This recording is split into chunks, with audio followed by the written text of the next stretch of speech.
Chapter 1493. The Fortune Jade Seat Master. I think the story from the fake Anata Grand Prime is true. It was extremely likely that the Anata Grand Prime was ambushed by Taji and Yen Zun after being heavily injured by the Nirvanic Immortal Exalt, which was why he died in the end. Before he died, he used his abilities to project the heavenly palace of Bishing and his Fortune Jade Seat here and also recorded his cultivation method in the seat, hence leaving behind his legacy. This is because rarely anyone can enter the heavenly palace of Bishing in the saint's world. If he didn't do that, it is extremely likely that his lineage would have ended then. Jian Chen sank into his thoughts, and only after quite some time did he conclude, if that's the case, the legacy of the Anata Grand Prime should be true, and some of what the fake Anata Grand Prime said was probably what the Anata Grand Prime left behind. Obtaining the legacy to kill the Grand Prime Yen Zun is true, but the only thing we cannot believe is the comprehension of the laws of destruction. Correct. The comprehensions are extremely likely a scheme devised by the artifact spirit. His intentions are likely to possess Master. Trying to possess people as an artifact spirit is forbidden. You'll need to pay an unbelievable tremendous price, and with just the slightest carelessness, you will end up dispersing instead. Has the artifact spirit lost his mind? Ziying mocked.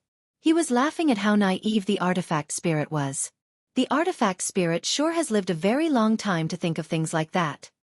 He'll never succeed as long as Ziying and I are here, and hasn't the fake Anata Grand Prime realized that if she is urging Master on too much, causing doubt to form instead? Qing Suo added scornfully. We still can't confirm whether she's the artifact spirit of the Anata Tower or a fragment of the Grand Prime's disciple's soul. However, I did happen to catch sight of something in the eyes of the fake that was very similar to the artifact spirit. The artifact spirit uses the laws of destruction as well, so I think it's most likely the artifact spirit. I never thought that the artifact spirit would be able to survive after exploding the immortal emperor's essence blood. Jian Chen deduced. He then thought about the black pearl he had stored away in a wooden box within his space ring and continued. However, even if the artifact spirit is still alive, he is extremely weak. Otherwise, it'd be impossible for him not to move against me while I was rebuilding my body. It's possible that he's so weak that he can't even deal with my soul, or he can't get through my line of defense. If that's true, we don't have to worry about the artifact spirit at all. He's even weaker than Ziying and me right now, and under the current suppression of the tower, it's basically impossible for the artifact spirit to recover. And even if he recovers some strength after countless years, Master, you will be able to kill him with a flick of your finger by then. Qing Suo snickered. She took joy in the miserable state that the artifact spirit had been reduced to. Jian Chen did not think about the artifact spirit too much. Even if he knew that the artifact spirit was still alive, he was unable to find where it was hiding. After all, he had only refined the first layer of the Anata Tower. He only had a vague sense regarding the 2nd to 9th floors, not seeing them as clearly as the first floor. Regarding the pearl, it was extremely likely that it would try to take possession of Jian Chen, but he did not believe it was where the artifact spirit was hiding either. My top priority is to gain strength. I don't have to fear anything once I am powerful enough, thought Jian Chen. He looked at the Fortune Jade seat and slowly made his way to it before sitting down on it. The seat was only a projection, but Jian Chen felt like he was sitting on the real thing. A cool feeling radiated from the seat and permeated his body. Not only did he feel at ease, even the circulation of his chaotic force seemed to speed up. At the same time, a calming presence gushed into his head. At that moment, he seemed to have entered a wondrous state of mind, where he felt like everything was clearing up. The hazy, mysterious laws of the world were actually presented before him clearly, as if he could see the veins of the world. This Fortune Jade seat really is good. Sitting on it can indeed help people comprehend ways. It has the same effect as comprehension tea. If I cultivate here, my comprehension of the way of the sword will skyrocket, Jian Chen thought, but he sighed soon after. It was a pity that the seat was not the real thing, or he could move it out and sit on it every day. At this moment, a gentle force suddenly radiated from the seat. Jian Chen felt like he was a tiny boat in the vast ocean before this gentle force, insignificant. He was forcefully pushed off the seat as a vague voice rang through his consciousness. You are not fated. You are unable to obtain my legacy. The voice seemed masculine and feminine at the same time, both young and old. It also sounded like the cries of insects or birds. It seemed to contain all the sounds within the world, and all of them had fused together to form one voice. This is the Anata Grand Prime's voice. Jian Chen's expression changed slightly as he stood before the seat. Surprise and doubt flooded his face as he closely recalled the voice that had just appeared in his soul. A while later, a gleam of light flashed across Jian Chen's eyes. He sat on the seat once again. He was not interested in the Anata Grand Prime's legacy at all since he cultivated the chaotic body. Even if the Anata Grand Prime's cultivation method was heaven-defying, it was unsuitable for him. What he really wanted was to cultivate on the seat and borrow the powers of the Fortune Jade to comprehend the way of the sword. However, the same thing happened. In less than 10 seconds after sitting down, the gentle force appeared once again and pushed him off. You are not fated. You are unable to obtain my legacy. The Anata Grand Prime's voice rang in Jian Chen's head once again. It was hard to distinguish whether it was masculine or feminine, but it was impossible to discern the age of the speaker. It possessed all the sounds of the world, having become a type of law itself.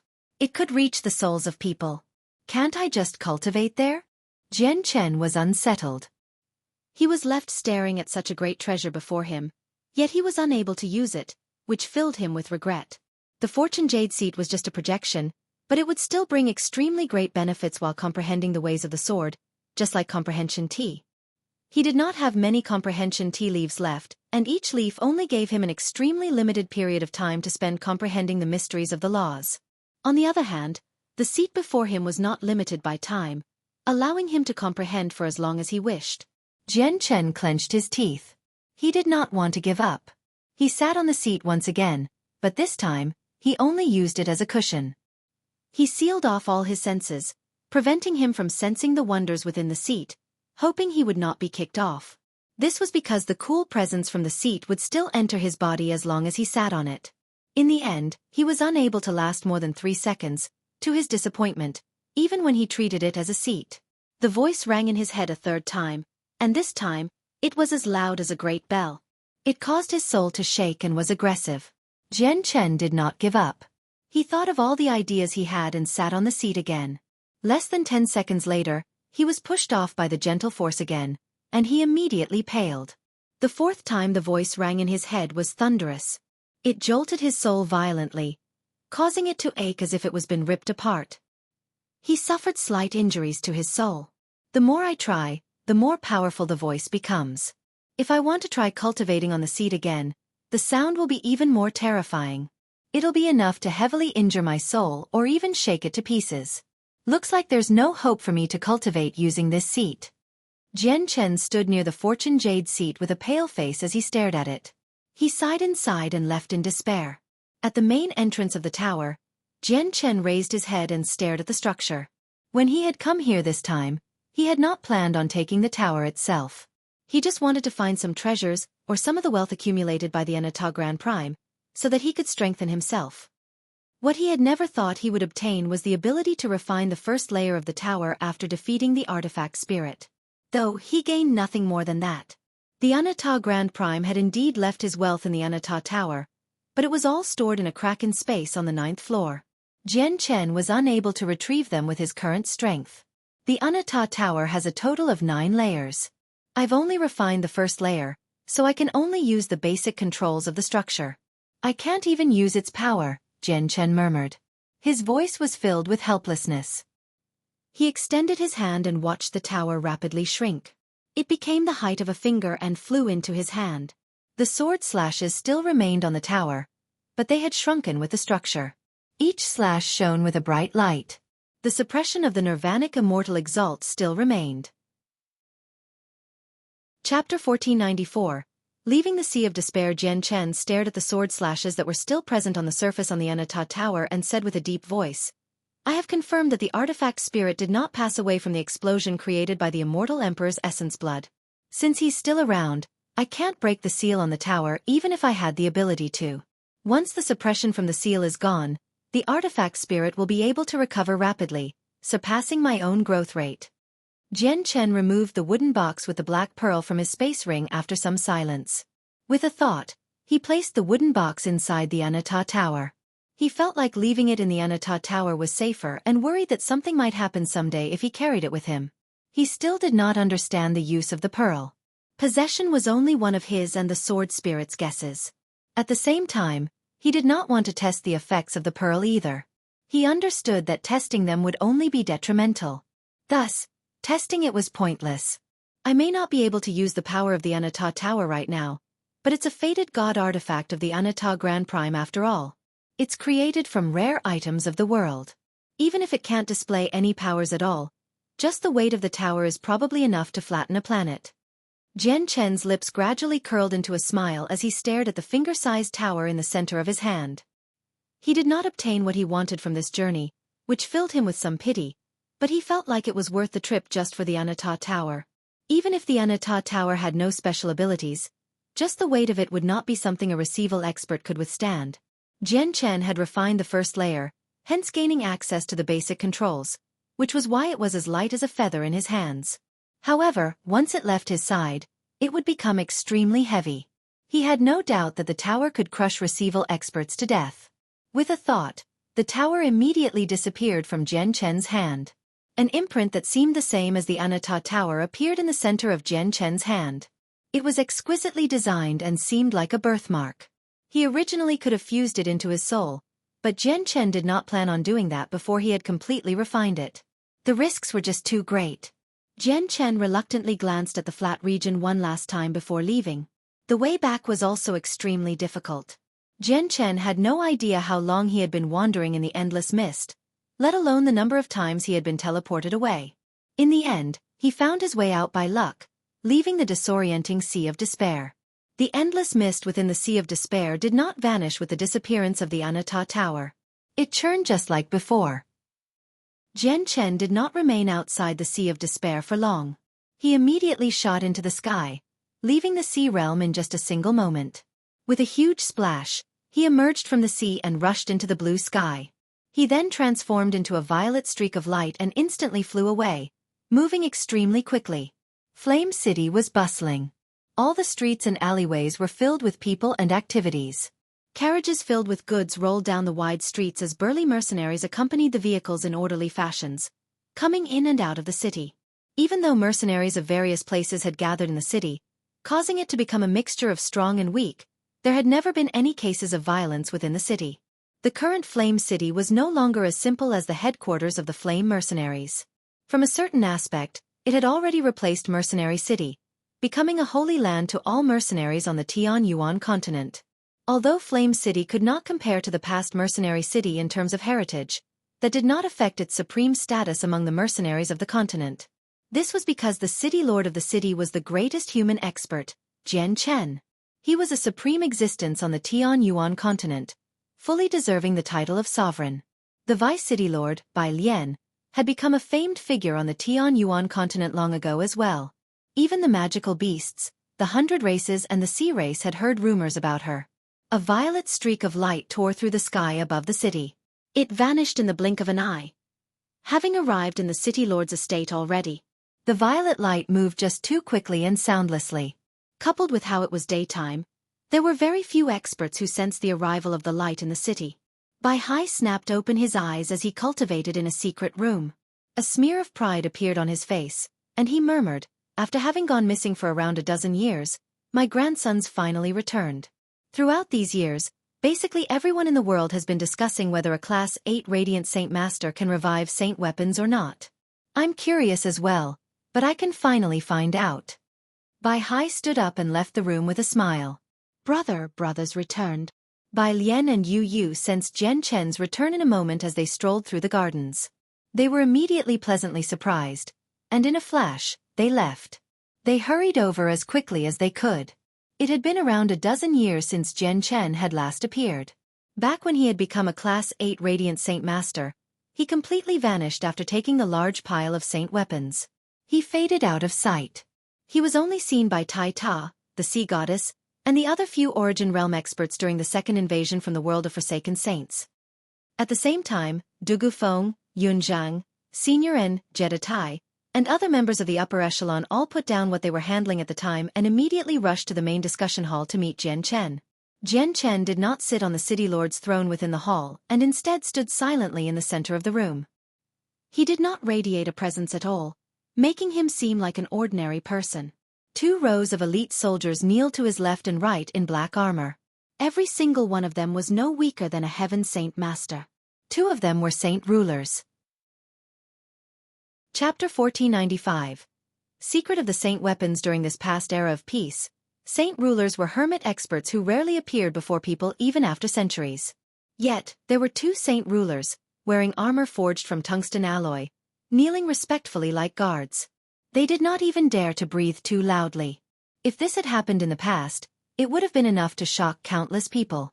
Even right now, while the Tianyuan continent faced the threat of the foreign world, saint rulers still possessed an extraordinary status after both saint kings and saint emperors had all emerged. To get a saint ruler to kneel willingly was virtually impossible.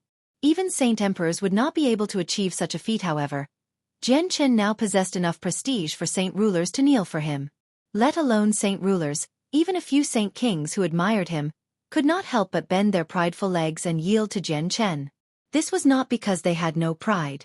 Rather, what they felt was admiration for the powerful. Not to mention the fact that Jian Chen was the only human to have surpassed Saint Emperor since Mo Tianyun. Yang Lai, Guihai Yi Dao, and Feng Shaotian could not be considered people of the Tianyuan continent, and when they had come down from the saint's world, their cultivation had fallen to Saint Emperor as well, unable to recover even now. As a result, the three of them could only be considered half an origin realm expert. They were not true origin realm experts. "You can all rise," Jian Chen gently said to the 2 rows of people. His gaze was filled with mixed emotions. He could not help but think of a moment in the past when he had been forced to remain in Mercenary City because of the saint rulers who were hunting him down. At that time, saint rulers were indomitable existences in his eyes. He did not even have the power to fight back or flee before them. Yet now, he had become an existence that saint rulers would admire. This filled him with amazement. "Yes, sir." The 2 rows of guards courteously replied together. Only then did they slowly rise and step to the side while breathing quietly. The 2 saint rulers would glance at Jian Chen from time to time, mad devotion filling their faces. The 2 of them were not originally a part of the Flame Mercenaries, but many people had joined over the past dozen years due to their admiration for Jian Chen. They then become the guards of the discussion hall in the city lord's estate. To them, being able to hold such a position was a great honor. They viewed the job with pride. This was because this hall was the place where the fate of the entire Flame Mercenaries could be determined, a place that could influence the entire Tianyuan continent. This was because the important meetings of the Flame Mercenaries were all held in the discussion hall. Every guard was overwhelmed by indescribably joy when they saw Jian Chen. Jian Chen's name had already reached their ears long ago. They had only seen his sculpture and never him in the flesh. Not only did they manage to see him today with their own eyes, but they were able to interact with him at such a close range. Every single one of them was filled with great excitement. "Ha ha ha, great-grandson, you went missing for over a dozen years. If you still hadn't returned, the 2 girls would have sent people across the entire continent to search for you." With a clear chuckle, Bai Hai walked in from outside with his 2 hands behind his back. He seemed to be taking a casual stroll, but he crossed several hundred meters with each step. He arrived inside the hall with just a few steps. "Brother, you finally returned." Jian Chen. As soon as Bai Hai had entered the discussion hall, Bai Lian and Yu Yu's joyful voices rang out. The 2 girls charged in as quickly as they could. They were ecstatic. Afterward, Yun Zhang, Senior and Wang Yifeng, Du Gufeng, Jetta Tai, and a few other members of the upper echelon hurried over from everywhere. They all clasped their hands to Jian Chen before quietly standing to a side. Jian Chen also smiled when he saw these people. His smile was filled with warmth. "My dear great-grandson, how's the revival of the saint weapons been? The entire world's been discussing this for the past decade. There's even quite a few old and powerful people who've come to ask for news, but they've all left disappointed in the end. I'm your great-grandfather after all. Even if you want to hide this from the entire world, you still have to tell me and satisfy me curiosity," Bai Hai chuckled. As Jian Chen's senior, he obviously did not need to behave politely and carefully when speaking to Jian Chen. "Brother, where have been for the past decade? You've made me and Sister Yu Yu worry so much," Bai Lian grumbled while clinging to one of Jian Chen's arms. Her voice was filled with blame and satisfaction. Yu Yu stood to one side as she silently stared at Jian Chen. She smiled, and in her gentle eyes, tears flashed. Although it had been over a decade, even the weakest of the people present, Bai Lian, was a saint ruler. They all possessed lifespans of several millennia, so such a short amount of time was not enough to leave any marks on them. Everyone looked the same as before, including Bai Lian and Yu Yu. Aside from everyone being more mature and steady-minded, there were no significant changes. Jian Chen greeted everyone and asked how they were doing before telling them about the flaw regarding the revival of saint weapons. He could sense that it would not be long until the third battle against the world of Forsaken Saints, so there was no longer any need to hide the flaw anymore. Telling everyone would instead boost their confidence and morale. Everyone in the discussion hall fell silent when they learned about the flaw of the revived saint weapons. Even Bai Hai silently frowned. On the Tianyuan continent, many people left behind saint weapons when they passed away. Aside from helping their clansmen, many people did due to the slightest possibility of being revived. Even though the chances were insignificant, there were still many people who left behind their saint weapons without any hesitation just to gamble on a second life. However, what none of them could have known was that they would be turned into mindless puppets after being revived and that they would be controlled by the person who had revived them. If all of them had learned that this would be the outcome of their second life, would there have been so many people willing to leave behind their saint weapons to be controlled as puppets? When experts at the 9th heavenly layer did not leave behind their saint weapons, they made the choice to destroy them in their final moments of life. After all, not everyone had clans. There were many independent cultivators as well. Sigh, I never thought that the revived saint weapons would turn out like this.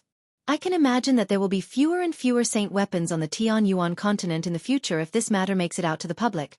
Bai Hai sighed after quite a long while. His emotions were extremely mixed. Chapter 1496. A Young Death in Longevity Valley. If we can't make it through the invasion of the foreign world, would there even be a future? In my opinion, the fact that revived saint weapons have been reduced to puppets is not necessarily a bad thing under these circumstances. Their strength may have decreased, but they also possess advantages that we don't. They can't feel pain or fear. They know nothing even before death. These suicide soldier-like puppets will be of unimaginably great uses in a few special situations, and over the past few years, Yang Lai, Feng Xiaotian, and Gue Hai Dao have been passing on formations to all the Saint Emperors of the four races. If Saint Emperors use these formation, they can trap Origin Realm experts or gain far more strength than what they originally possessed by paying a certain price. These formations are more than suitable for these Saint Emperor puppets, said Dugu Feng. He was emotionless and spoke rather coldly, as if his determined face had never smiled before. Bai Hai's eyes immediately lit up because of what Dugu Feng said. He added, "You're right. If Saint Emperors burn their lives to use the powerful formations, they won't be able to surpass the peak of Saint Emperor, but some powerful existences can reach the peak of Saint Emperor. Since these puppets have no self-awareness, their former lives will be humiliated if they continue like this, but they will be able to shine one last time in the next battle against the foreign world, protecting our home with the current generation." Jian Chen silently nodded. He sank into his thoughts. He had known long ago that Yang Lai, Gue Hai Dao, and Feng Xiaotian were responsible for passing on a few formations to the Saint Emperors as well as personally guiding them through the usages of the various formations. Jian Chen also knew a few formations from higher worlds. He had learned all these sword formations from the sword spirits, so even though they were the weakest from the higher realms, they were still much more powerful than the formations that Feng Xiaotian and the others knew. Casting these formations was extremely difficult, and even Jian Chen might not possess the power to use them. This was not only due to his lack of strength but also because the sword formations were just far too profound. He needed some time to completely understand them. Looks like I should go check on great-grandfather Yang Lai and learn the formations from him so that these puppets can use them, Jian Chen thought. He then dismissed everyone from the discussion hall. Only Bai Hai, Bai Lian, Yu Yu, and Dugu Feng remained. He then took out the saint artifact and let out Bai Yuntian, who was cultivating inside. Bai Yuntian had spent over a decade in the artifact space cultivating. She improved at an otherworldly rate. Although it was nowhere near as fast as Jian Chen's cultivation rate, she would be considered as a rare genius across the entire continent. She had already reached the peak of the 6th class and was currently making preparations to reach the 7th class. Jian Chen failed to see newbies, Ming Dong, or Little Fatty in the discussion hall. However, he did not ask about them. Instead, he expanded the senses of his soul, enveloping the entire city in a single moment. He extended his senses deep underground to the secret rooms but failed to find them there, so he continued to spread his soul even further without any hesitation, enveloping the entire continent. His soul had even reached into the vast ocean. The wind whistled and waves roared in the ocean. Huge waves that were several dozen meters tall would be kicked up from time to time. A huge sea beast currently rode through the waves. Its body was extremely stable and would not tremble at all no matter how violent the waves were. A young man in golden robes lay on the huge sea beast. He held a jug of alcohol as he constantly took a sip from it in satisfaction. Two burly women who seemed to be in their 20s knelt beside him, carefully massaging his legs and back while full of polite fear. The two women did not possess striking appearances. Even though they behaved fearfully before the golden-robed young man, their fear was still not enough to conceal their toughness. The powerful presence that belonged to saint rulers leaked out from them. The two women were clearly Class 7 magical beasts that had assumed human form. Now this is life. I can go wherever I want. It's no longer like the past where I couldn't enter the territory of humans and always needed to keep myself hidden, avoiding that old snake on the beast god continent with my life hanging on a line all the time. I came close to death so many times after going to the sea realm with Jian Chen, almost making it impossible for me to see the light of day ever again.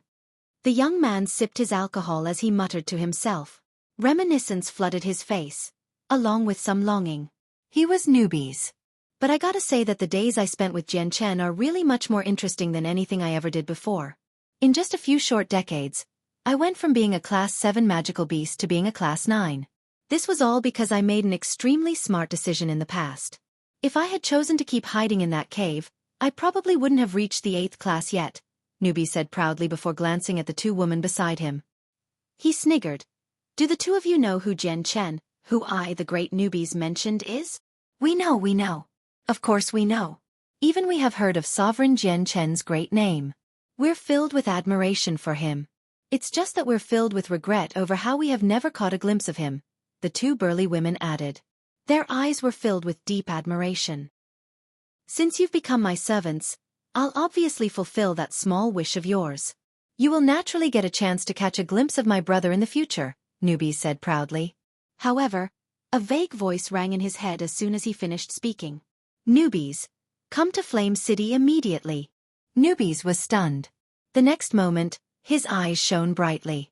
Without any hesitation, he immediately stood up and ripped open space, creating a space gate. You two go back to the island and wait there. Newbies spoke the moment he passed through the space gate.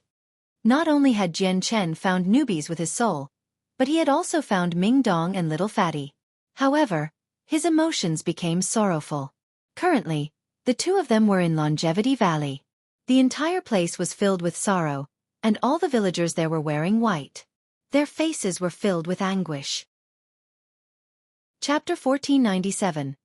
A heavy tower. Jian Chen could see everything happening in Longevity Valley with his soul. Filled with sorrow, the place made Jian Chen fall silent. At that moment, Jian Chen could not help but feel sad as anguish filled his face. Jian Chen stood quietly in the discussion hall. Although he was in Flame City, his mind was in Longevity Valley, which was over 1,000,000 kilometers away. He sighed in the end. Outside Flame City, a patch of space suddenly began to violently distort. Soon afterward, it ripped open and a multicolored space gate appeared. Newbies emerged leisurely from the gate, and with a flash, he disappeared as if he had teleported away. In 5 seconds, Newbies appeared within the city lord's estate. He swaggered toward the central discussion hall while the guards that passed him all bowed politely to him. Jian Chen, you've finally returned after vanishing for over a decade. Sigh, I'm more used to spending time with you. It really has been hard to get accustomed to life without you. Newbies chuckled aloud as soon as he entered the discussion hall. He felt happy from the bottom of his heart that Jian Chen had returned, because it was just like what he had said. The days he spent with Jian Chen were the most interesting times of his life. They had always been filled with hair-raising moments. Now that everything had slowed down, Newbies found it rather hard to adapt to his new life since he loved his lifestyle from before. Jian Chen also suppressed his sorrow due to Newbies' return. His emotions were back to their usual calm very soon. He glanced over the remaining people in the discussion hall and said, I've called you all here today to see whether you are fated to obtain a huge fortune or not. Don't resist. I will send you into another world. With that, a finger-sized tower appeared in the center of Jian Chen's palm. It rapidly expanded under Jian Chen's control, becoming over 10 meters tall in the blink of an eye. Fortunately, the hall was over 20 meters tall, so it was able to hold the tower without it hitting the ceiling. Since Jian Chen had not completely refined the Anata Tower, he could not use many of the tower's abilities. He was obviously unable to get the tower to hover in the air, so he could only place it on the ground. Bang! As soon as the damaged Anata Tower touched the ground, it produced a heavy sound while the ground began to violently shake. Not only did the shaking spread across the entire city, but it even expanded beyond the city at a rapid rate. In the end, it reached several 100,000 kilometers away, causing a rare earthquake across a small portion of the continent. The discussion hall became filled with cracks at that moment. Even though the entire hall had been imbued with a shred of Xiao Jin's force, making it extremely tough where not even Saint Kings could damage it, it seemed extremely fragile when touched by the Anata Tower. When the Anata Tower touched the ground, it was not as simple as a tremble and an earthquake. The ground underneath the tower rapidly sank, causing the tower to sink into the ground as well. The Anata Tower had crushed the ground with just its weight, sinking at an extremely rapid pace. In just a second, basically the entire tower had been buried. Only a third of it was still present. Jian Chen immediately smacked his head at this sight. He had forgotten that the Anata Tower could not leave his hand. The tower was as light as a feather when he carried it, but if it left his hand, nothing could hold back its weight. Even without using any power from the tower, he could probably pierce half a planet just by using its weight. Without any hesitation, Jian Chen arrived above the tower that was about to disappear in a flash. He gently placed his hand on its tip. The moment Jian Chen's hand touched the tower, it immediately came to a stop before rapidly shrinking. In just a few seconds, the tower shrank back to the size of a finger. It stood in Jian Chen's hand, leaving behind a pit over 10 meters deep. "Brother, look at you. You've destroyed the discussion hall. Just what is this treasure?" Bai Lian grumbled, but her eyes were fixated on the tower in Jian Chen's hand. Curiosity poured out of her eyes. Jian Chen bitterly smiled as he looked at the destroyed discussion hall. "This treasure's too heavy. I can't place it down here.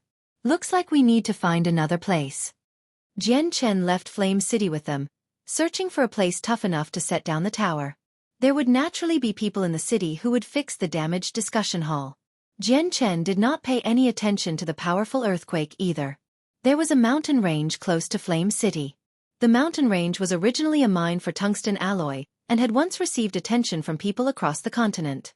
However, since the metallic spirit in the mine had matured and left as Xiao Jin, the place had completely lost its value. It had been reduced to an ordinary mountain range without any tungsten alloy left. There was a deep valley in the depths of the mountain range. Very few people knew about its existence. Even after being reduced to a mountain range, the bottom of the valley was not soft. It was extremely tough. At this moment, Jian Chen, Bai Yuntian, Bai Hai, Bai Lian, Yu Yu, Du Gufeng, and newbies stood at the bottom of the valley. Before them stood a tower that was 3,000 meters tall. It was covered with sword slashes, and each slash flickered brightly, giving off a suffocating sword chi. A huge barrier stood above the tower, enveloping the entire mountain range and suppressing the tower's existence.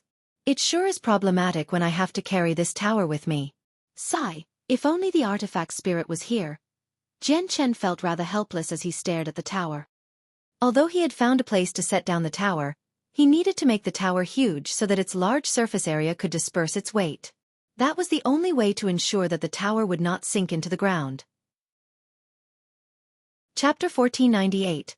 Fortune Selection. Newbies, Bai Hai, Du Gufeng, Yu Yu, and Bai Lian all stood sternly before the Anata Tower. The tower was currently damaged. Its main entrance had essentially caved in. It seemed like a ruined tower, but they could feel an invisible pressure from it as they stood there. They experienced intense emotions due to the feeling. They felt like tiny ants facing the vast heavens. They were the tiny ants while the damaged tower was the vast heavens. "Jian Chen, where'd you find this treasure? It's clearly ruined, yet I still feel insignificant from the depths of my soul as I stand before it, and those slashes on the tower. Just a single glance makes me, the great newbies, frightened. I'm a powerful Class 9 magical beast, equivalent to human saint emperors. I stand on the very apex in this world, yet just a glance frightens me. I can't imagine just how extraordinary this tower is," said newbies. He glanced at the sword slashes on the tower from time to time with a stern expression. Jian Chen raised his head and looked at the tower. He smiled. "This tower really is extraordinary. Come on, let's go inside. There's a fortuitous encounter waiting inside. Whether you can obtain it or not will be up to fate.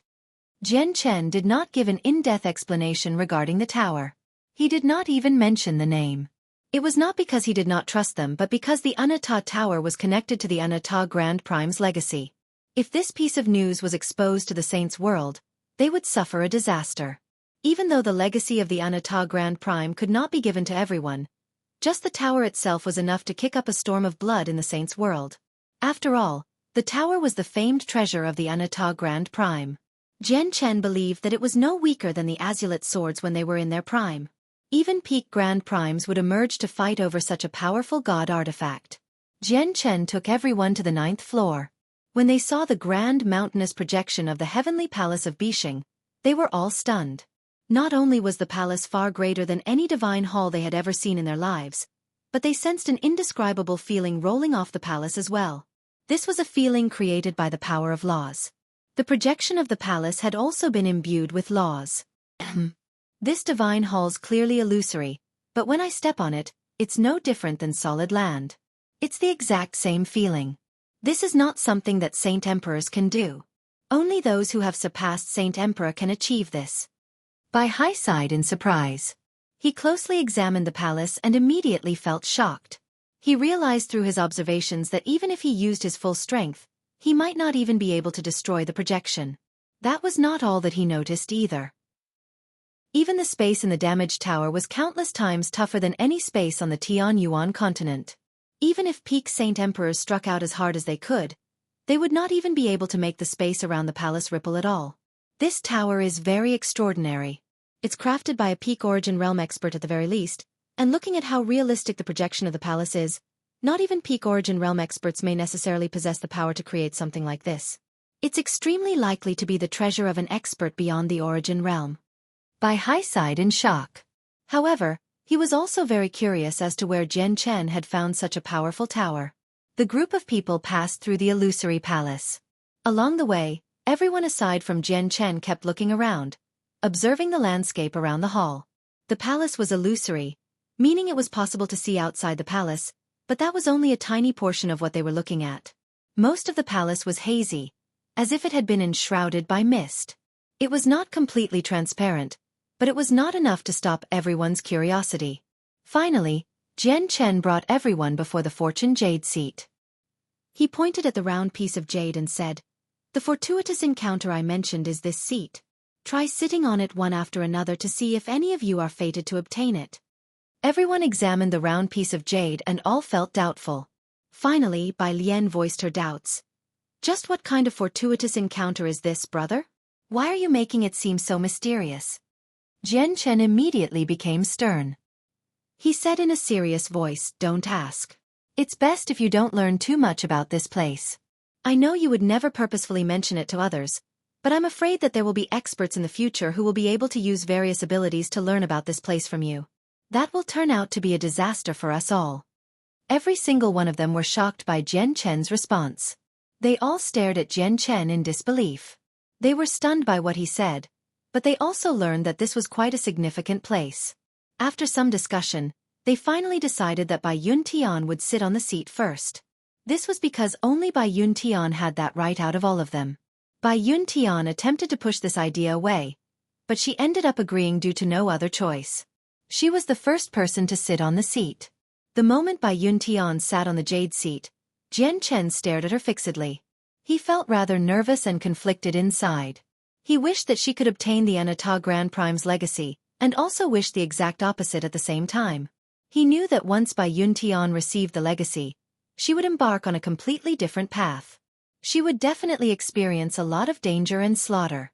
In other words, she would never be able to pass her days peacefully ever again. He wished that his mother could become powerful, able to live forever and have the ability to keep herself safe when she came across dangers.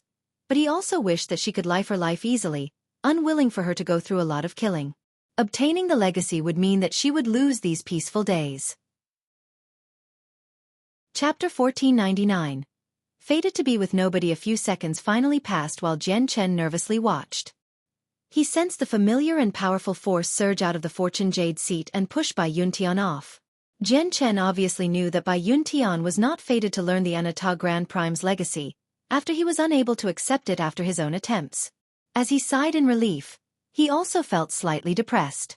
Bai Yuntian opened her eyes and immediately looked around after having been pushed off the fortune jade seat. Her gaze was filled with caution, but when she discovered that there was no one else present apart from Jian Chen's group, she became surprised and was filled with doubt. "Xiang'er, I think I just heard someone talk," Bai Yuntian said to Jian Chen. Jian Chen smiled. "Mother, that was the voice of a peerless senior and was left behind several years ago. In reality, this senior has already been dead for many years, but before he passed away, he left behind his legacy in the fortune jade seat. Those who are not fated to obtain it cannot gain it." Bai Yuntian nodded. She then turned to Bai Hai. "Great-grandfather, you should try too to see if you can obtain this senior's legacy." Bai Hai laughed and glanced at Bai Yuntian, Jian Chen, and Bai Lian tenderly. His gaze was filled with the affection of a senior to his juniors. He said, "How can I use up a chance at a peerless senior's legacy before you juniors? Great-grandson Jian Chen's talent is supreme, and he cultivates at a shocking speed. You've already become the greatest expert among the humans, so I think this legacy doesn't catch your eye. Liener, come. You try first to see if you're fated with this peerless senior." "Great-grandfather, Sister Yu Yu is brother's fiancée. She should go first. If she doesn't go, how can I go?" Bai Lian pouted and replied in dissatisfaction. Yu Yu wore a white dress as she stood there with a straight back. She gently smiled, making her seem noble and graceful. She said with a gentle voice, "Sister Bai Lian, I practice the cultivation method of Fairy Hao Yu. It may not necessarily be as great as this senior, but it's still extraordinary. Only your cultivation method is rather ordinary. So why don't you go first?" This, Bai Lian hesitated. Inside, she hoped that Yu Yu could obtain the senior's cultivation method instead. This was not only because of how close they were, but more importantly, Yu Yu was her brother's fiancée and a chance at this legacy came from her brother. Yu Yu was obviously supposed to attempt to obtain the legacy before her. When Jian Chen saw Bai Lian hesitate, he said, "Liener, you go try. This senior's legacy isn't that easy to obtain. It doesn't matter who goes first because it's likely that no one here will obtain it." "All right, I'll go sit there since you've said so yourself." Bai Lian smiled sweetly and sat on the fortune jade seat. A few seconds later, the powerful and gentle force appeared once again, pushing Bai Lian off. Bai Lian opened her eyes and said with some helplessness, "Brother, I'm also not fated with that senior, but I just wonder whether this senior is a human or a beast, or feminine or masculine. Why does this senior's voice sound so odd? It sounds like everything." "This is a voice that contains all the sounds of the world, so you'll hear whatever you think it is," Jian Chen explained with a smile. His gaze possessed some adoration. Afterward Bai Hai, Du Gufeng, and newbies all sat on the fortune jade seat, but they suffered the same outcome as everyone else. None of them possessed the right to obtain the Anata Grand Prime's legacy.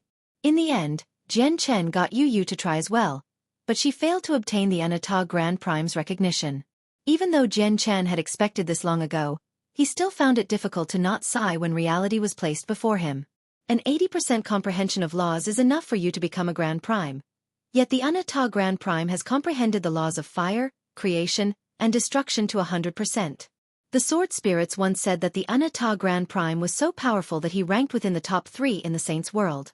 Only the greatest expert of the Saints' world, the Grand Prime of the Warring Gods, who even stood above the Nirvanic Immortal Exalt, could overpower the Anata Grand Prime. The legacy of such an impressive expert obviously will not be easy to obtain.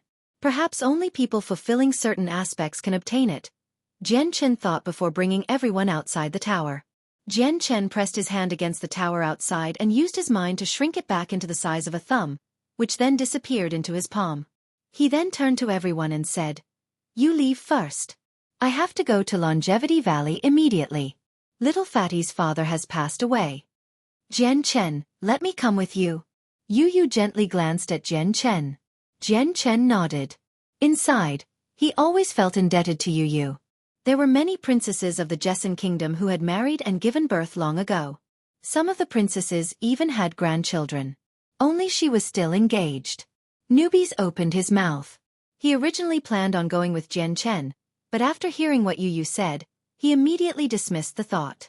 He sniggered, Jian Chen. I'll go play around with the 2 female servants I just accepted, so I'll be leaving first. With that, newbies left. Bai Lian, Du Gufeng, and Bai Hai all returned to Flame City after bidding farewell to Jian Chen. Bai Yun Tian returned to the artifact space to cultivate. In the blink of an eye, only Jian Chen and Yu Yu were left at the bottom of the valley. Yuer, let's go. Yes. A streak of violet light rushed into the sky from the bottom of the valley. It shot through the air like a bolt of lightning, disappearing into the horizon. It moved extremely quick. Within the dazzling light was a 20-meter-long sword. Jian Chen currently held Yu Yu by her thin waist, to stabilize her and prevent her from falling off. The Zi-Ying sword flew very fast, causing the surrounding landscape to be reduced to a blur, impossible to see with the naked eye. However, even if the landscape was visible, Yu Yu would not have been interested in appreciating it. She currently stood with her eyes closed and a happy smile on her face, gently resting her head against Jian Chen's chest. This was a time when only the 2 of them were present. These were the best and sweetest moments to Yu Yu. After over a decade of painful waiting, she had finally obtained a chance to be with Jian Chen. Chapter 1500. Xiaomi's funeral. Jian Chen gently placed his arm around Yu Yu as he sniffed her faint body fragrance. He smoothly said, "It's been tough for you over the past few years, Yuer. Do you blame me for making you wait so long?" Yu Yu raised her head. Her limpid eyes looked at Jian Chen full of love and gentleness. She softly said, "Jian Chen, I've never blamed you because I know it's been very difficult for you too. You can even describe every single day after leaving Kargath Academy like that. You must have sacrificed a lot throughout all those years to attain what you have right now, which might have even come close to costing your life. I'm your fiancé, yet I can only watch you fight for your life without providing any assistance at all. Is there still anything for me to complain about? Jian Chen, did you know that I've always taken pride in being able to become your wife since I'm your fiancé? You're extremely impressive and powerful. You possess unprecedented cultivation talent. Who knows how many beauties in the world would offer their hearts to you? I'm extremely glad that father proposed this marriage between the 2 of us." Yu Yu looked at Jian Chen in a daze. Not only was her voice emotional, but it was extremely gentle as well. She then gently wrapped around Jian Chen with both her arms. She pressed her entire body against Jian Chen and said, "Jian Chen, do you still remember how you promised that you'd marry me? Have you ever forgotten about it?" "Of course I remember. How could I forget that? It's just that I have other women aside from you, Yuer," Jian Chen gently replied. He seemed to think of something and his feelings became mixed. Yu Yu smiled gently, "Jian Chen, your father has 4 wives. Do you know how many my father has?" Jian Chen shook his head. Although he belonged to the Jessen kingdom and was an imperial protector there, he did not know anything about the imperial family. He had no idea how many princesses or princes the kingdom had. Seeing how unsure Jian Chen was, Yu Yu broke into a giggle. She made fun of him. So much for being an imperial protector. You don't even know this. Then let me tell you, my father has a total of 28 consorts with my mother being one of them. Yu Yu became gloomy as soon as she mentioned her own mother. She had passed away soon after Yu Yu was born. If not for pictures of her, Yu Yu would not have known what she looked like. Are there any authoritative men who don't have many wives? Your father's like that and so is mine. On the other hand, you are more outstanding than both your own father and mine. Who knows how many women are willing to offer themselves to you? I came to an understanding long ago that you're not someone a single woman can claim to herself, so I don't mind how many women you take," Yu Yu continued. She spoke very gently and with great consideration. "What if I told you I already have a child?" Jian Chen said shamefully. Even his parents did not know about Shangguan Aojian. Yu Yu was the first person he had told. Yu Yu gently trembled. She stared at Jian Chen in shock and only responded with a rather trembling voice after a momentary pause. "Jian Chen, is that true?" "It's true. It's been over a decade since I've seen him now. He should be all grown up." Jian Chen genie sighed. He could not help but think of Shangguan Aojian on Three Saint Island and felt some more shame as well. This was because he knew he had not been a good father. He rarely spent any time by Shangguan Aojian's side. He could probably count the number of days he had been with him on his fingers. "I'll go to Three Saint Island after this and stay there until the world of Forsaken Saints decides to invade," Jian Chen thought. However, he planned on visiting the Huang family as well since Huang Luan was there. I may not know who she is, but I believe she's someone extraordinary. Jian Chen, if the chance arises, you have to go take me to see your child, okay? Yu said. Even though her gentle voice was very calm and composed, Jian Chen could still sense some sadness in it. Jian Chen nodded. The two of them remained silent for the rest of the journey. Even though Longevity Valley was 1,000,000 kilometers away from Flame City, he crossed this huge distance very quickly on the Ziying sword. Longevity Valley was located on the outskirts of the Cross Mountains. Jian Chen stopped close to the valley before making his way over with Yu on foot. Longevity Valley still seemed the same even after so many years without any changes whatsoever. Any weeds that grew were immediately removed by the villagers. The valley was usually filled with a calm peace, as if it was an otherworldly haven. However, the entire valley was covered by white cloth now. Every household had hung a piece of snow-white cloth on their house according to the local traditions. The bitter fragrance of white flowers was present as well. The entire valley had sunk deep into sorrow. Jian Chen and Yu entered the village. They found little Fatty mourning his father in the center of the village. He knelt before a coffin and did not move at all, appearing like a statue. His mother sat on the ground with red, swollen eyes. Her face was filled with sadness, and she was dejected, as if she had lost her soul altogether. Jian Chen stared at the coffin in grief. His feelings had also grown heavy when he entered the valley. He knew that the person lying in the coffin was Uncle Xueqi, the person who had once saved his life. Since Xueqi had an incomplete soul, he could never break through to Saint Ruler and only possessed a lifespan of 1,000 years. 1,000 years had passed for him now, and he had reached the end of his life. He would still pass away even if he consumed many 10,000-year-old, 100,000-year-old, or million-year-old heavenly resources. These heavenly resources could completely change someone's constitution, allowing a cripple to become a genius in an extremely short amount of time. They could even revive people near death.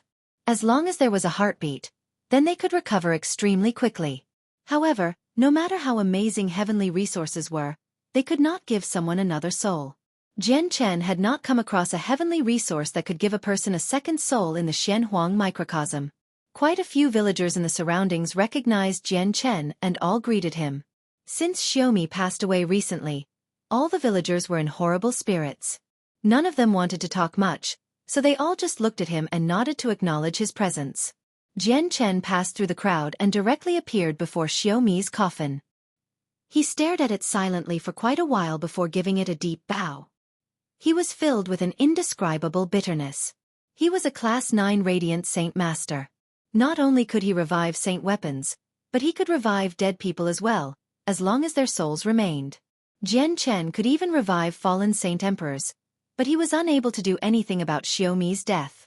Even with Jian Chen's abilities as a Class 9 Radiant Saint Master, he could not make up for the lacking aspects of Xueqi's soul. Jian Chen could not complete it for him. Chapter 1501. A Successor Found. 1. Longevity Valley was especially busy, but not bustling due to joy or cheers. Instead, this was a day when the valley had gathered the largest number of people in the past few centuries or millennia.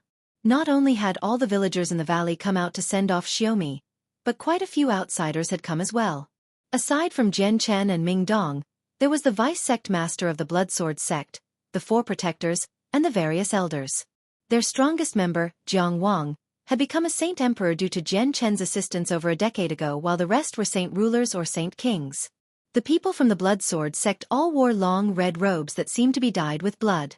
They worked hard to conceal their baleful force so that they could appear more ordinary, having arrived in Longevity Valley while maintaining a low profile. They all respectfully bowed to Jian Chen before quietly standing behind him. They all gazed at Xueqi's coffin with mixed emotions. There was sorrow, regret, and helplessness among their gentle sighs. Before Jian Chen had become the sect master of the Bloodsword sect, the position had always been held by Houston. Ever since Houston had retired to Longevity Valley 1,000 years ago and stopped participating in the struggles of the continent, the Bloodsword sect had been managed by Xueqi. For some time, it had been Xueqi who passed on orders for Houston. As a result, even though he was not powerful, only a mere Heaven Saint Master, he possessed a special status in the Bloodsword sect. As a result, Basically all the members of the upper echelon from the assassination organization had come. They had all come to see him off one last time. The valley only lacked one person now, which was Xueqi's father, Houston. Houston had vanished from the Tianyuan continent many years ago. Even though Xueqi had died, he still did not appear. Jian Chen had used his soul to search the entire continent as well, not only going over every inch of the Tianyuan continent but sweeping the territory of the 3 other races as well. However, he still failed to find any traces of Houston. Ming Dong returned from the mountainous forests in the distance. He dragged a huge bear behind him as he walked toward the village. He seemed extremely ordinary, just like a regular mortal. He did not give off the bearing of a powerful expert at all. His white clothes were covered in specks of dust as well as green from the plants he crushed in the forest. Ming Dong dragged the black bear into the valley. As the bear's huge body scraped against the ground, it left behind a long trail. Without delay, Ming Dong skinned and cleaned the bear, removing its monster core and chopping it into large pieces of meat, specifically to feed the villagers. A very large portion of the villagers were ordinary people.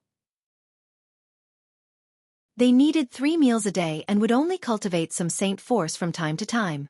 However, they only cultivated to build a solid foundation for hunting so that they could provide the tiny village with meat to eat.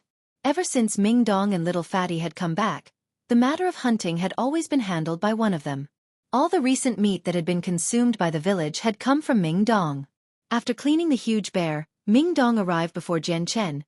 Jian Chen, Class 7 Radiant Saint Masters possess the ability to revive the dead, but you've surpassed that level already. Do you have a method of reviving Uncle Xueqi? Jian Chen shook his head powerlessly. He stared at Xueqi's coffin silently and gently sighed. Uncle Xueqi's soul is incomplete because of a birth defect. Anything regarding the soul is very complicated. I may have reached the 9th class now, but I still don't possess the power for Uncle Xueqi to regrow a soul. At the same time, Radiant Saint Masters can revive the dead, but there are conditions as well. Only those who have died with their souls intact can be revived. If a person dies and their soul is dispersed, they can't be revived even if they're a saint ruler. Ming Dong's hope was shattered by Jian Chen's explanation. He had not been very familiar with Xueqi, but he was Xiao Tianyu's father after all. It was quite painful for Ming Dong to see how sad Xiao Tianyu was. Jian Chen, can you find my grandfather? Xiao Tianyu finally said something. He looked at Jian Chen full of hope. However, he was unable to contain his sorrow either. On such an important day, they could not be without Houston. Not only did Little Fatty wish Houston was present, but all the villagers wished that their old village head could come as well. Jian Chen shook his head again. He had no idea where Uncle Xiao had entered seclusion, or whether his presence had been concealed by the Empyrean demon orb or not. He had scoured the territories of the 4 races with his Returnance level soul and even looked through a few unpopulated regions as well as forbidden zones on the Tianyuan continent, but he failed to find any traces of Uncle Xiao. Jian Chen did not even miss the death nest. However, all he found there was Lankiros and Kaiser, the 2 former rulers of the beast god continent. Though the death nest's rather strange. All the vengeful spirits seem to have vanished. Is it because of the Tiger Emperor and Kaiser? They might actually have that ability as Saint Emperors, Jian Chen thought. However, he did not pay too much attention to the changes. What really interested him was the blood-red skeleton he had seen in the death nest before. The blood-red skeleton could not avoid Jian Chen's senses either. It squatted silently in the very depths of the death nest, surrounded by a large dense red mist. It seemed to be slumbering. Back when they had fought over the saint's fruit, the blood-red skeleton had seemed undefeatable in Jian Chen's eyes because it had surpassed Saint Emperor and possessed an unfathomable level of strength. But now, Jian Chen found that the skeleton's strength was equivalent to late Receival. The same level as Ku Mu, who Jian Chen had killed in the spatial tunnel. According to local traditions, Xueqi's funeral lasted for 7 whole days. Houston did not return during those days, and in the end, they buried Xueqi without him on a small hill near the valley. Another ancient gravestone stood beside Xueqi. It belonged to Houston's wife, Xueqi's mother. Xueqi's grave had been chosen to be beside the mother he had never seen. After the funeral, all the people of the Blood Sword sect bid farewell to Jian Chen. Under their vice sect master's lead, they left the valley. Jian Chen and Ming Dong chose to stay behind. They did not leave immediately. In the blink of an eye, 3 days had passed since Xiaomi had been buried. During those 3 days, Xiao Tianyu's grief gradually dulled, allowing him to slowly return to normal. Only his mother remained sad as tears constantly poured down her cheeks. Once Xiao Tianyu recovered, Jian Chen called him and Ming Dong and over to leave the valley. Jian Chen found a suitable location to set down the Anata Tower in the depths of the Cross Mountains. He took them to the 9th floor. He wanted to see if they could obtain the Anata Grand Prime's legacy. If Ming Dong and Xiao Tianyu failed, Jian Chen planned to go to the Huang family and get Huang Wan to try. After that he would bring the people from the Chongyang clan as well as Yun Zhang, Senior and Wang Yifeng from the Flame Mercenaries, Qin Shao from the Tianqin clan, the third prince of the Qin Huang kingdom, Qin Ji, and so on. Chapter 1502. A Successor Found, 2. The illusory heavenly palace of Bishing let out a dazzling golden light on the 9th floor of the Anata Tower, illuminating quite a large portion of the floor. Even from extremely far away, the palace still appeared dazzling. The heavenly palace of Bishing had been the residence of the Anata Grand Prime. It was a famed place even within the saints' world. Not a single divine hall on the Tian Yuan continent could compare to its grandeur. Any person who stood before it for the first time would be deeply stunned by how great it was. Ming Dong and Xiao Tianyu stood before the illusory palace. They stared at it in shock. The structure did not seem to be as simple as a palace in their eyes. Instead, it had become as great as the sky, the heavens that loomed over them. Jian Chen, is this divine hall real or fake? I actually feel like I'm an insignificant ant before this divine hall with my strength as a saint emperor. The pressure of the structure is just too powerful, almost to the point where it's suffocating. Ming Dong returned to his senses first after a long while, but he remained fixated on the structure while sighing in surprise. Ming Dong's strength had been increased to Saint King by Jian Chen's violet cloud peach before, and after over another decade, Ming Ding broke through once again by consuming the various heavenly resources from the Shenhuang microcosm left behind by Jian Chen. He had become a saint emperor now. It's real and fake. Let's go. Follow me. There's the legacy of a peerless senior inside. Let's see if you are fated to obtain it. Don't ask too much about this place. Jian Chen entered the illusionary structure first. A strange light immediately appeared in Ming Dong and Xiao Tianyu's eyes when they saw Jian Chen standing on the illusory steps. They soon followed behind him with intense curiosity. They also began to climb the stairs. Jian Chen brought the two of them to the familiar fortune jade seat. After some warnings, he got the two of them to sit on the seat. I've already become a saint emperor now while you're still a saint king. It's better for you to try obtain the legacy, Ming Dong said to Xiao Tianyu. Xiao Tianyu hesitated, but he did not turn Ming Dong down in the end. He walked over and sat down on the fortune jade seat. Jian Chen stared fixedly at Xiao Tianyu. He knew that he himself was not fated to obtain the Anata Grand Prime's legacy, so he obviously hoped that someone among his friends would be fated. He had always felt rather selfish since he was unwilling to let such a great legacy fall into the hands of others. Several seconds later, Jian Chen sensed the familiar and powerful force surge from the seat, pushing Xiao Tianyu off. Jian Chen gently sighed. Xiao Tianyu's talent could be considered exceptional. If he could not obtain the Anata Grand Prime's legacy, then Jian Chen really had no idea what kind of requirements were needed to gain its recognition. Maybe only the Saints' world possessed people who could obtain it, but they would not appear in lower worlds. It was Ming Dong's turn. He also sat down on the seat and closed his eyes like Xiao Tianyu, using his mind to sense the mysteries of the seat. Jian Chen had already lost all hope now. He knew that probably no one in the lower world could obtain the Anata Grand Prime's legacy. Only prodigies of the Saints' world could fulfill the conditions that had been set. He believed that he would end up failing to find someone by his side who could obtain it. Just as he had expected, the extremely familiar power appeared from the fortune jade seat again. Jian Chen had expected this outcome and did not feel surprised at all. He knew that Ming Dong would be pushed off the seat by the power. However, Jian Chen's eyes suddenly narrowed. He stared at Ming Dong in surprise. His expression had changed too. The powerful and gentle force from the seat did not behave like Jian Chen had imagined. It did not push Ming Dong off. Instead, it enveloped him, forming something akin to a cocoon. At the same time, the entire palace began to gently tremble. The illusory structure blurred at that moment, but it also began to shine brighter. The light was as blinding as the sun, dyeing the entire ninth floor a golden color. Jian Chen could not help but close his eyes. The golden light had appeared quickly and disappeared even quicker. When Jian Chen sensed the golden light vanishing, he also felt the ground fall from under him. Before he could react, he had become airborne. He was falling. Jian Chen immediately stabilized himself in the air. When he opened his eyes, he was immediately stunned because not a single trace of the heavenly palace of Bixing remained. Only the stone tablets show how much he had refined remained. The entire palace had just disappeared into thin air. Jian Chen's face became extremely ugly because the structure was not the only thing that had vanished. Ming Dong had disappeared as well. Ming Dong had vanished from the ninth floor with the illusory projection of the palace. Where's Ming Dong? Jian Chen, how has Ming Dong disappeared? Xiao Tianyu cried out while standing by Jian Chen's side. He looked around and became flustered and worried. Jian Chen's face sank. His soul immediately fused with the Anata Tower as he carefully inspected each inch of the ninth floor. He attempted to find any traces of Ming Dong, but disappointment was the only outcome. Ming Dong seemed to have left the Anata Tower altogether. He was not present at all. Jian Chen slowly said after a moment of silence, "Looks like Ming Dong's faded with this senior. He's obtained the senior's recognition and left." Xiao Tianyu let out a breath of relief. He said, "Jian Chen, do you know where Ming Dong went?" "I want to look for him."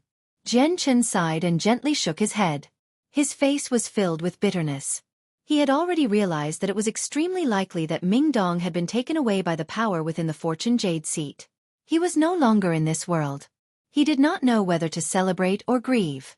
He would celebrate the high probability that Ming Dong had obtained the Anata Grand Prime's legacy, and was destined to become a powerful expert of the Saints' world.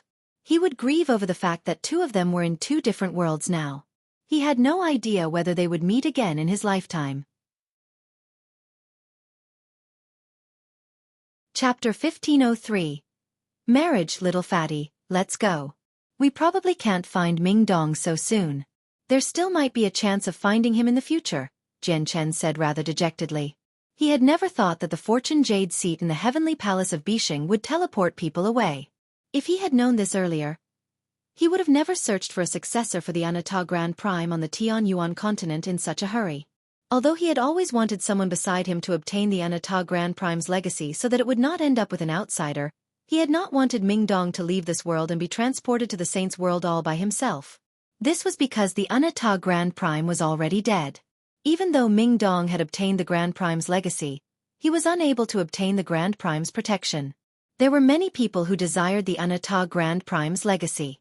If any news revealing that Ming Dong possessed the legacy was leaked, he would find no refuge in the Saints' world. Ming Dong could have been protected if he had gained the legacy on the Tianyuan continent by Jian Chen.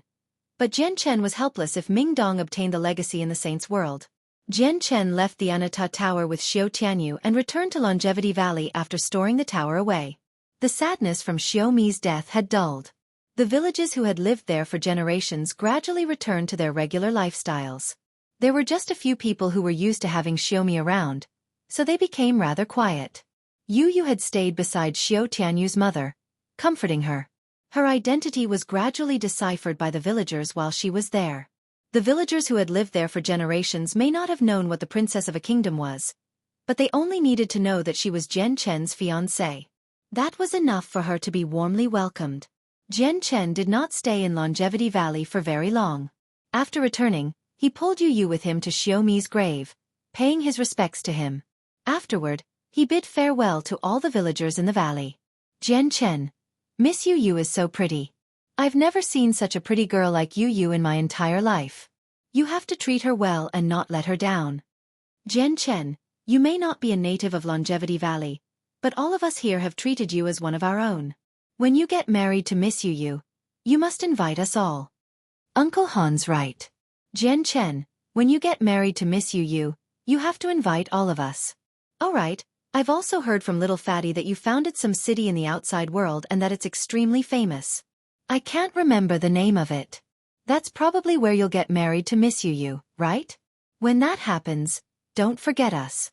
Invite us to come, and also show us just how big your city is. Let's see which one is bigger. Your city or our Longevity Valley.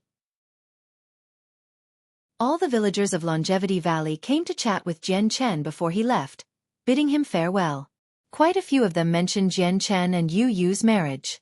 Yu Yu blushed because of what they said. She seemed slightly embarrassed, but she was also filled with sweet love. Jian Chen replied to every single one of them with a smile. At this moment, one of the elderly members of the village walked over with a walking stick. He said to Jian Chen, "Little Chen, don't delay your marriage to the girl too much. I know you people who cultivate Saint Force can live a long time, so you have plenty of time, but there's quite a lot of us in Longevity Valley who don't cultivate. We can only live for 200 years at most. Don't wait a few hundred years or even a few millennia before holding your wedding. You may have the time, but we don't. Sigh, I'm old and don't have many years left. I just hope that I can see you juniors get married during my final moments of life." "Yeah. Don't wait till we've all disappeared to get married." A burly, middle-aged man chuckled beside the old man. He was joking. However, jokes could be taken seriously. When Jian Chen heard them, a bolt of lightning seemed to strike his head, causing his heart to heave. He knew that the next battle against the world of Forsaken Saints would definitely be the most intense yet.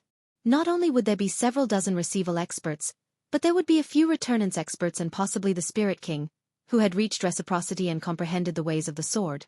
No one could guess the outcome of such an intense battle. Even Jian Chen was not confident he would survive. Jian Chen and Yu Yu left together after bidding farewell to all the people in Longevity Valley. Xiao Tianyu did not leave with them. Instead, he stayed behind to keep his heartbroken mother company. The Zi-Ing sword flew as a resplendent streak of light above the clouds. However, many matters weighed on Jian Chen's heart as he stood on it. "Jian Chen, what's wrong? Is there something on your mind?" Yu Yu sensed the abnormality within Jian Chen and immediately asked a question out of concern. Jian Chen gently placed his arm around Yu Yu's waist. After a small moment of silence he said, "Yuer, let's get married as soon as possible." Yu Yu had not expected Jian Chen make this decision so suddenly. She was stunned, but very soon, she understood Jian Chen's thoughts. She did not show any happiness at all and instead became rather sorrowful. "Jian Chen, are you worried that we'll never be able to see each other again after the next battle against the foreign world?" Yu Yu gently inquired with a trembling voice. Jian Chen nodded slightly and said nothing else. He knew that his time with Yu Yu, his family, and his friends, would likely come to an end during the next battle. The Tian Yuan continent might even cease to exist altogether after the next battle. "Yuer, let's get married in 3 days. Is that fine with you?" Jian Chen asked. "Okay. We'll get married in 3 days. Jian Chen, since time is so tight, I'll go back and make preparations right now. Go fetch Huang Luan from the Huang family as well as the woman who's given birth to your son. Let's all get married in 3 days." Yu Yu smiled, except her smile had lost its usual beauty. It seemed rather miserable. Chapter 1504. The Huang family. Jian Chen's heart ached when he saw Yu Yu's miserable smile. He had no idea whether the beauty before him or how many of his friends and family would still remain after the next battle against the world of Forsaken Saints. The Tian Yuan continent could crumble or be reduced to a group of islands scattered across the sea during the next battle. There was even the possibility that the entire continent would sink into the sea altogether, becoming a part of the sea. Even his life might come to an end during the next battle. His flames of life extinguished. Or maybe the Tian Yuan continent would successfully repel the attack of the foreign world and all the faces he knows would survive the battle. However, he also knew that this scenario was extremely unlikely to happen with the current difference in strength. Over a decade's passed and the White Tiger still hasn't emerged from the Beast God Hall with the Winged Tiger God's legacy. Once he does emerge, he'll probably have reached the Origin Realm as well. The Beast God Hall will also be controlled by him. Senior Tianjian still refining the Supreme Divine Hall left behind by Mo Tianyun as well. That Divine Hall is extremely extraordinary. I was unable to fathom it due to my weaker strength before, but now that I think about it, I probably wouldn't be able to smash through the Divine Hall even with my full strength now. If we use the Divine Hall to block the tunnel connecting the two worlds, we might be able to stop the people from the foreign world from reaching the Tian Yuan continent, Jian Chen thought.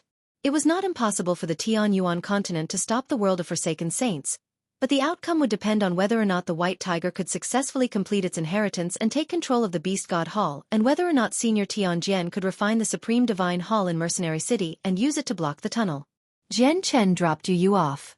Yu left by herself to go prepare the wedding while Jian Chen continued in the same direction, flying to the Huang family.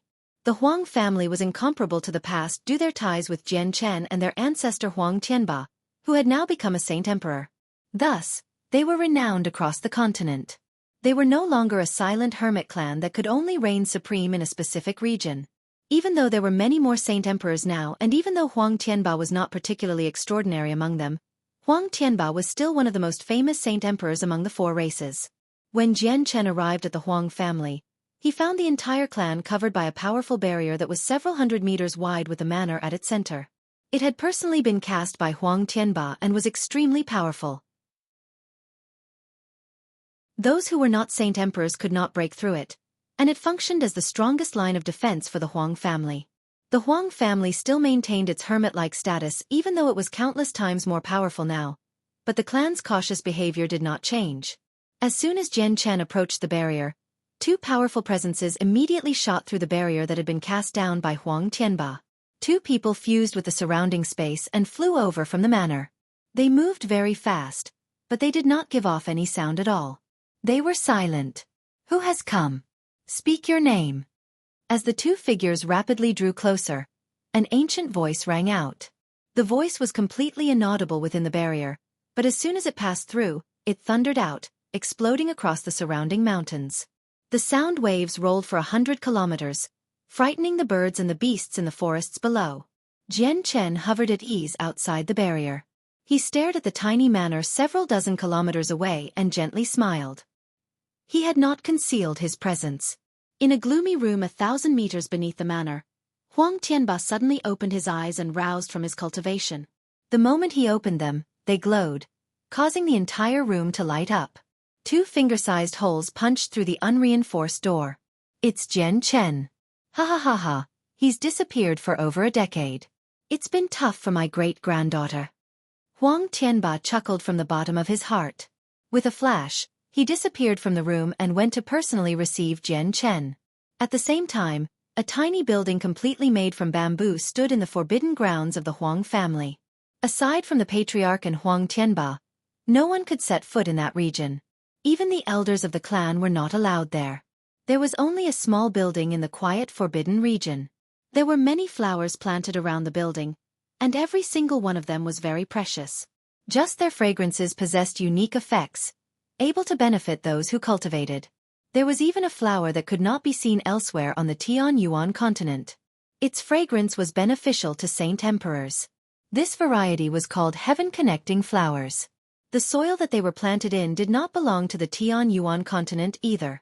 Currently, a slender woman in a yellow dress carried a watering can as she carefully watered the heaven-connecting flowers.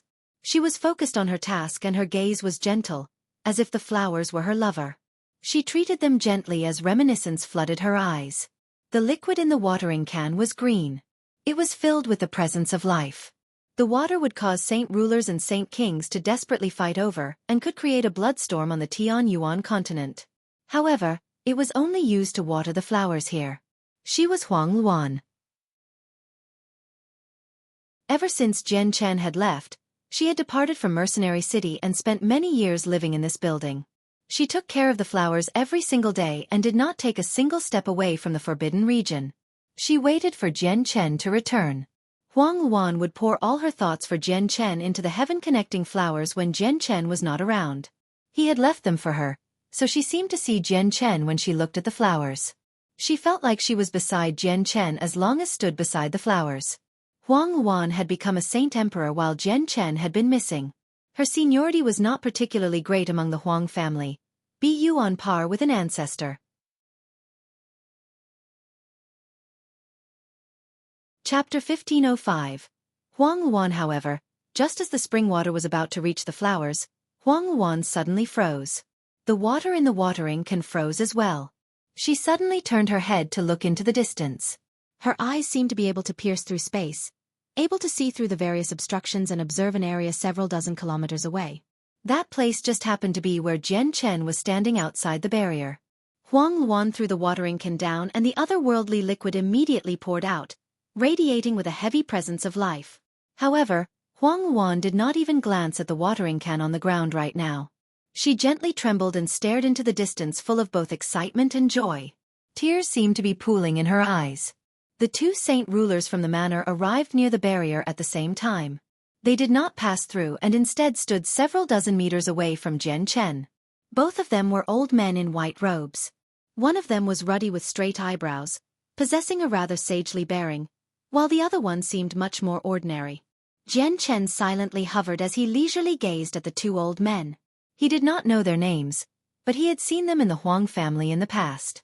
They had only been Heaven Saint Masters back then, and after several dozen years, they had both broken through and reached Saint Ruler. "May I ask you who you are, sir? And why?" The sagely old man clasped his hands at Jian Chen and asked casually. However, before he finished speaking, his pupils narrowed while his eyes widened. He stared at Jian Chen in surprise as his facial expression rapidly changed. In the end, it morphed into an expression of shock, reverence, and disbelief. At the same time, the saint ruler by his side also revealed a drastically different expression. In the end, his facial expression also morphed into shock and reverence. He had also recognized Jian Chen. Elder of the Huang family, Huang Bing greets Sovereign Jian Chen. Elder of the Huang family, Huang Yifeng greets Sovereign Jian Chen. Without any hesitation, the two saint rulers deeply bowed to Jian Chen. They showed him a lot of respect along with a smear of excitement. "Ha ha ha, Jian Chen, you've finally appeared. If you still hadn't appeared, I probably would have gone to search the world for you in a few more years." A clear laugh rang out. Huang Tianba hovered in the air as he stepped toward Jian Chen. Every single step caused ripples to form in the air, and he crossed several dozen kilometers in just a few steps. "The human sovereign has come to visit my Huang family. This is our honor. Everyone, why don't you come out to welcome the human sovereign?" Huang Tianba laughed. His voice was very clear and reverberated throughout the territory of the Huang family. It alerted every single member of the clan. Even those who were in seclusion roused due to Huang Tianba's voice. Immediately, the whole clan began to surge over. Every single person in the Huang family stopped what they were doing and all came out to receive Jian Chen. Jian Chen bitterly smiled at this sight. "Senior Huang, there's no need for this. Jian Chen, you've already become the sovereign of the humans. You're the greatest expert of the Tianyuan continent. Your status is extraordinary. It is my clan's honor to have you visit us, the honor of every single person here. We have to do this with your superior status." Huang Tianba laughed aloud. If any other Saint Emperor had seen Jian Chen, they would have definitely bowed to him to greet him. But Huang Tianba obviously did not need to go overboard because of his connection to Jian Chen through his great-granddaughter, Huang Luan. At this moment, both of them seemed to sense something. Jian Chen and Huang Tianba glanced toward the distant manor. All they saw was a yellow figure flying over, steadily approaching them. This figure was Huang Luan. Tears pooled in her eyes as she looked at Jian Chen joyfully. However, she did not move quickly at all. Her speed as a Saint Emperor was extremely slow. "You're back." Huang Luan arrived before Jian Chen. She did not say much at all, only a single sentence that contained her sentiment. Her voice trembled when she spoke. "I'm back." Jian Chen smiled at Huang Luan. He then took a step and arrived right before her, opening his arms to hug her. Huang Luan tightly hugged Jian Chen. She buried her head in his chest as her body shook violently. Tears rolled down her cheeks uncontrollably. Huang Tianba stroked his long beard and smiled as he watched on. He then waved his hands at the clansmen below and dismissed them all. He also left silently, leaving only Jian Chen and Huang Luan in the air. Jian Chen and Huang Luan strolled through the fragrant gardens in the forbidden zone of the Huang family. Huang Luan held onto Jian Chen's arm while a satisfied expression appeared on her face. She paid close attention to everything that Jian Chen had gone through over the past few years. The garden was extremely peaceful. Aside from the two of them, there was no one else. At that moment, the forbidden grounds seemed to have become Jian Chen and Huang Luan's entire world. At this moment, Jian Chen stopped. He turned to Huang Luan and seriously asked, "Luaner, will you marry me?" Huang Luan glared at Jian Chen.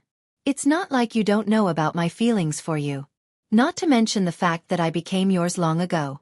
You already know whether I want to marry you or not. Then let's go back to Flame City. In 3 days, we'll get married. Yue will also be there for the wedding and maybe even... Jian Chen paused.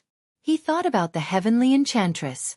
The heavenly enchantress had given birth to his son, so by tradition, he should have married her. However, Jian Chen was uncertain if the heavenly enchantress would accept his proposal because of her temperament. Huang Luan glared at Jian Chen and furiously asked, Jian Chen, there's another woman besides you? Who is she? On the Tian Yuan continent, people call her the heavenly enchantress, except she's no longer a saint ruler now. Jian Chen answered her and became melancholic. At that moment, he could not help but think of the first moment he had seen the heavenly enchantress. He remembered that it had been in the miniature world of Mercenary City back then.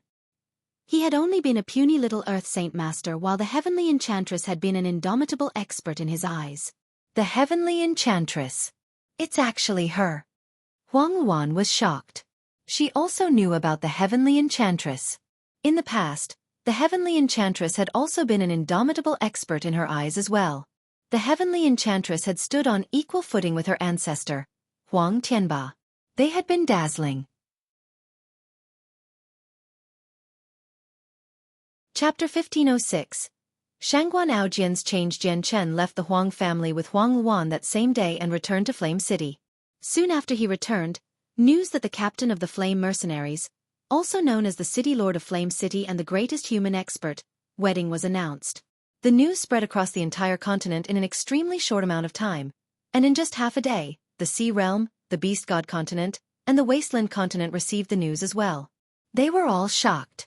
The wedding would be held in Flame City, but the brides were not announced, leaving the entire world to wonder. Many people believed that there would be more than one bride in this grand wedding. There would definitely be a second, a third, or even more. Some people familiar with Jian Chen had even guessed that Huang Luan would be Jian Chen's second bride. Bai Yun Tian also stopped cultivating in the artifact space and appeared in Flame City. She directed the entire city, personally making preparations and designs for her own son. Bai Lian took part as well. As the brides, Yu Yu and Huang Luan disappeared. According to tradition, they could not appear before people until the day of the wedding. The king of the Jessan kingdom hurried over from afar. His face was lit with joy as he smiled from the bottom of his heart. He was also displaying his pride. Although he had become the king of the Jessan kingdom several dozen years ago and the Jessan kingdom's current status was far greater than before, he personally had not felt as glorious as today. This was because after Jian Chen and Yu Yu's wedding, he would suddenly become the father-in-law of the greatest human expert. All the important figures of the Chongyang clan in Lore City passed through space gates and arrived in Flame City. Jian Chen's 3 aunts and Uncle Chong all took part in the preparations as well. At the same time, a large number of invitations made from purple gold were sent out from the city as well. They were sent everywhere, to all the people Jian Chen was familiar with. Not only did the Qin Huang kingdom receive one, even Qin Shao and the Tianqin clan received one as well.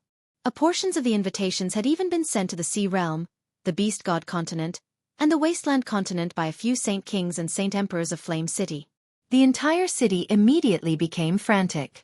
All the people who lived in the city began to wash the city walls and decorate everything with lanterns and streamers. All the members of the Flame Mercenaries freed themselves to help prepare for the wedding of their admirable captain.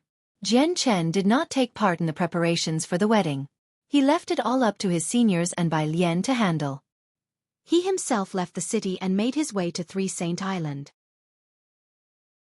At this moment, the purple-dressed heavenly enchantress stood on the tip of Three Saint Island as she gazed at the Tian Yuan continent. The wind there whistled, causing her dress to ruffle and her hair to dance in the wind. She carried a zither in her hands.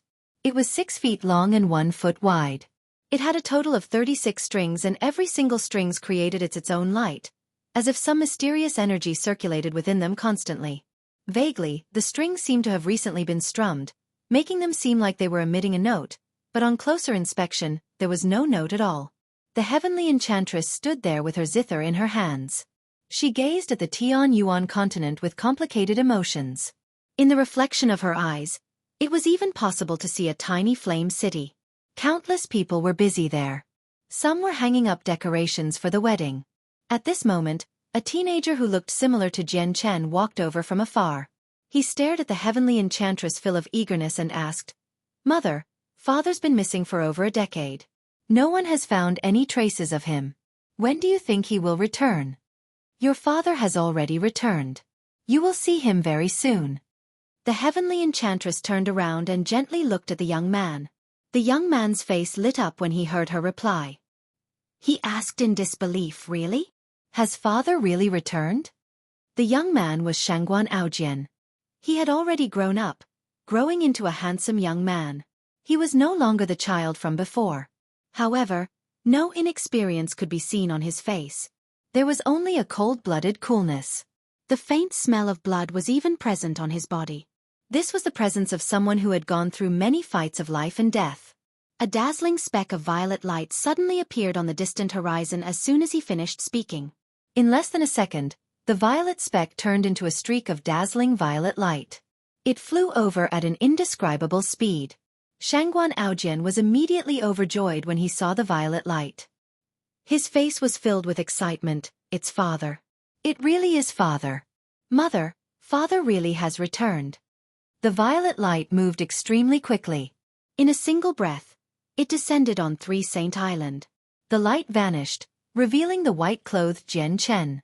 Jian Chen only appeared several hundred meters away from the Shangguan Aojian. Jian Chen did not even look at the heavenly enchantress. His gaze was fixated on Shangguan Aojian instead. He faintly smiled, but hidden within his smile was some shame. Jian Chen could still clearly remember that a naive little boy. Now his son had completely grown up. Jian Chen knew he had not been a good father. He had not tended to his responsibilities as a father at all. He owed his son just far too much. However, he had been left no choice in these matters either. He was filled with bitterness due to his lack of options. "Father, you've finally returned," Shangguan Aojian emotionally said. He hurried over. His face was completely filled with joy from seeing Jian Chen. He showed no intentions of blaming him or reprimanding his father. Jian Chen walked over as well and tightly grabbed Shangguan Aojian by the shoulders. He closely examined his son. He could obviously sense the faint presence of blood on Shangguan Aojian. He also noticed the cold-blooded and resolute attitude his son had forged through rain and wind. "Xiao Bao, you're all grown up," Jian Chen said. His facial expression was extremely mixed. There was relief and solace as well as self-blame. He gently opened the front of Shangguan Aojian's robes and revealed most of his son's belly. There were 3 vicious scars on his son's belly, and they were all as wide as his body. Looking at the 3 vicious scars, Jian Chen's heart immediately throbbed. Even though they had healed up long ago, Jian Chen could still tell from the scars that just a single one of them would have been enough to cleave a person in two. Chapter 1507. Conversation. Father, I left Three Saint Island when you were gone and wandered the Tian Yuan continent, Beast God continent, the Wasteland continent, and the Sea Realm. All my wounds have come from the battles I experienced along the way. Shangguan Aojian gave an explanation when he saw that Jian Chen had noticed his scars. He spoke with pride. I did not initially plan on leaving these scars behind. I can erase all of them through the recovery of my chaotic body, but Mother made me leave these 3 behind. Jian Chen glanced at the heavenly enchantress, whose back was facing him while she gazed at the vast ocean. He obviously knew that she had gotten her son to keep these 3 scars just to show them to him. In other words, she had left the 3 scars to tell Jian Chen that when Xiao Bao had gone out adventuring and faced many dangers, even arriving at the brink of death several times, he had not accompanied his son as a father. Xiao Bao, I vanished for over a decade, and in that time, I haven't helped you even once, even when you faced life-threatening danger. Do you blame me? Jian Chen asked with a gentle voice. He was filled with self-blame and shame. Shangguan Aojian shook his head. Instead of becoming angry, he instead revealed pride. He said, Father, I spent some time on the Tian Yuan continent and heard rumors from the people around me. I've already learned about some of your past, and I also understand just how heavy your burden is. I can only feel honored to have a father like you. Jian Chen smiled and also let out a breath of relief inside. What he feared the most was that Xiao Bao would blame him and find him to be a disappointment. Now, his uneasy feelings had finally settled down because of what Shangguan Aojian had said. Even though he was the greatest human expert in the eyes of others, and even though he was a cold and merciless god of death in the eyes of his enemies, He was only a father to Xiao Bao, a kind father. And I also came across an unfathomably powerful senior in the sea realm. I couldn't see the senior's appearance, but the senior knew you extremely well. I learned much of your past from the senior, and she let me understand just what price you had to pay to reach your current level of cultivation in just a few decades, said Shangguan Aojian. He gazed at Jian Chen with admiration. Oh yeah, the senior from the sea realm also gave me a jade pendant. This pendant saved my life when I faced fatal danger. Shangguan Aojian pulled out a palm-sized pendant. The jade carving on it was exquisite and was covered with simple patterns. In the center of the patterning was a trident that seemed sharp enough to pierce through space. A pressure seemed to emanate from the weapon, powerful to cause a Saint Emperor to shiver. Jian Chen looked at the jade pendant. He could sense the power of an origin realm expert hidden within it, and it was extremely familiar. He knew exactly who the senior from the sea realm Shangguan Aojian had mentioned was. Xiao Bao, you have to hang on to this jade pendant. It can help you block many full-powered attacks from Saint Emperors. You don't even need to worry about Saint Emperors with it, said Jian Chen. Not only was great strength required to produce such a pendant, but a corresponding amount of skill was also required. Jian Chen did not know how to make a pendant like this, so he was unable to produce a defensive treasure that could block attacks from Saint Emperors. Shangguan Aojian was surprised. He carefully put the pendant away before glancing at Jian Chen and the heavenly enchantress. He smiled. Father-mother, you keep talking. I'll go out and catch some fish. It's rare for the three of us to eat together, so we need to properly celebrate like the fishermen on the island today. With that, Xiao Bao left the island. Only Jian Chen and the heavenly enchantress were left on the peak of Three Saint Mountain after his departure. Jian Chen looked at the heavenly enchantress. His emotions were mixed. He walked over and slowly approached her side. He gently sighed. Mu'er, it's been so many years already. Even Xiao Bao's grown up. Are you still unable to get over what happened in the past? Call me the heavenly enchantress, the heavenly enchantress coldly and emotionlessly replied, but complicated feelings flashed through her enchanting eyes. The heavenly enchantress is only a name given to you by the people of the Tian Yuan continent. Shangguan Mu'er is your real name, said Jian Chen. When the heavenly enchantress heard her own name, she immediately trembled. She gently bit her lip and revealed a sliver of sorrow deep in her eyes. If you continue to disown your name, then having Xiao Bao's surname as Shangguan will be pointless, continued Jian Chen. The heavenly enchantress remained silent. She slowly sat down and placed her zither on her legs.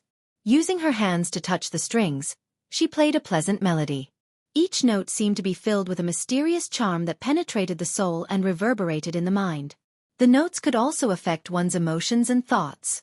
The music was pleasant, but it lost its usual springiness. Instead, it became rather heavy. Jian Chen also sat down beside the heavenly enchantress. He gazed at her face and said, I know you resent me. A portion of this resentment comes from Xiao Bao. Through all those years he grew, I did not fulfill my responsibilities as a father. I was not around to protect him either when he was in danger. However, you also know that I was left without a choice. I may have vanished for over 10 years, but I've always spent that time trying to strengthen, only hoping to gain an even greater power to fend off the next invasion of the foreign so that I can protect our world. I've come closer to death than I've ever had in the past. I was just an inch away from death, and my soul had almost dispersed. I did survive in the end, fortunately enough, but the price I paid was my entire body. I will make it up to Xiao Bao. I will make up everything to him tenfold. The heavenly enchantress was not wavered by his words at all.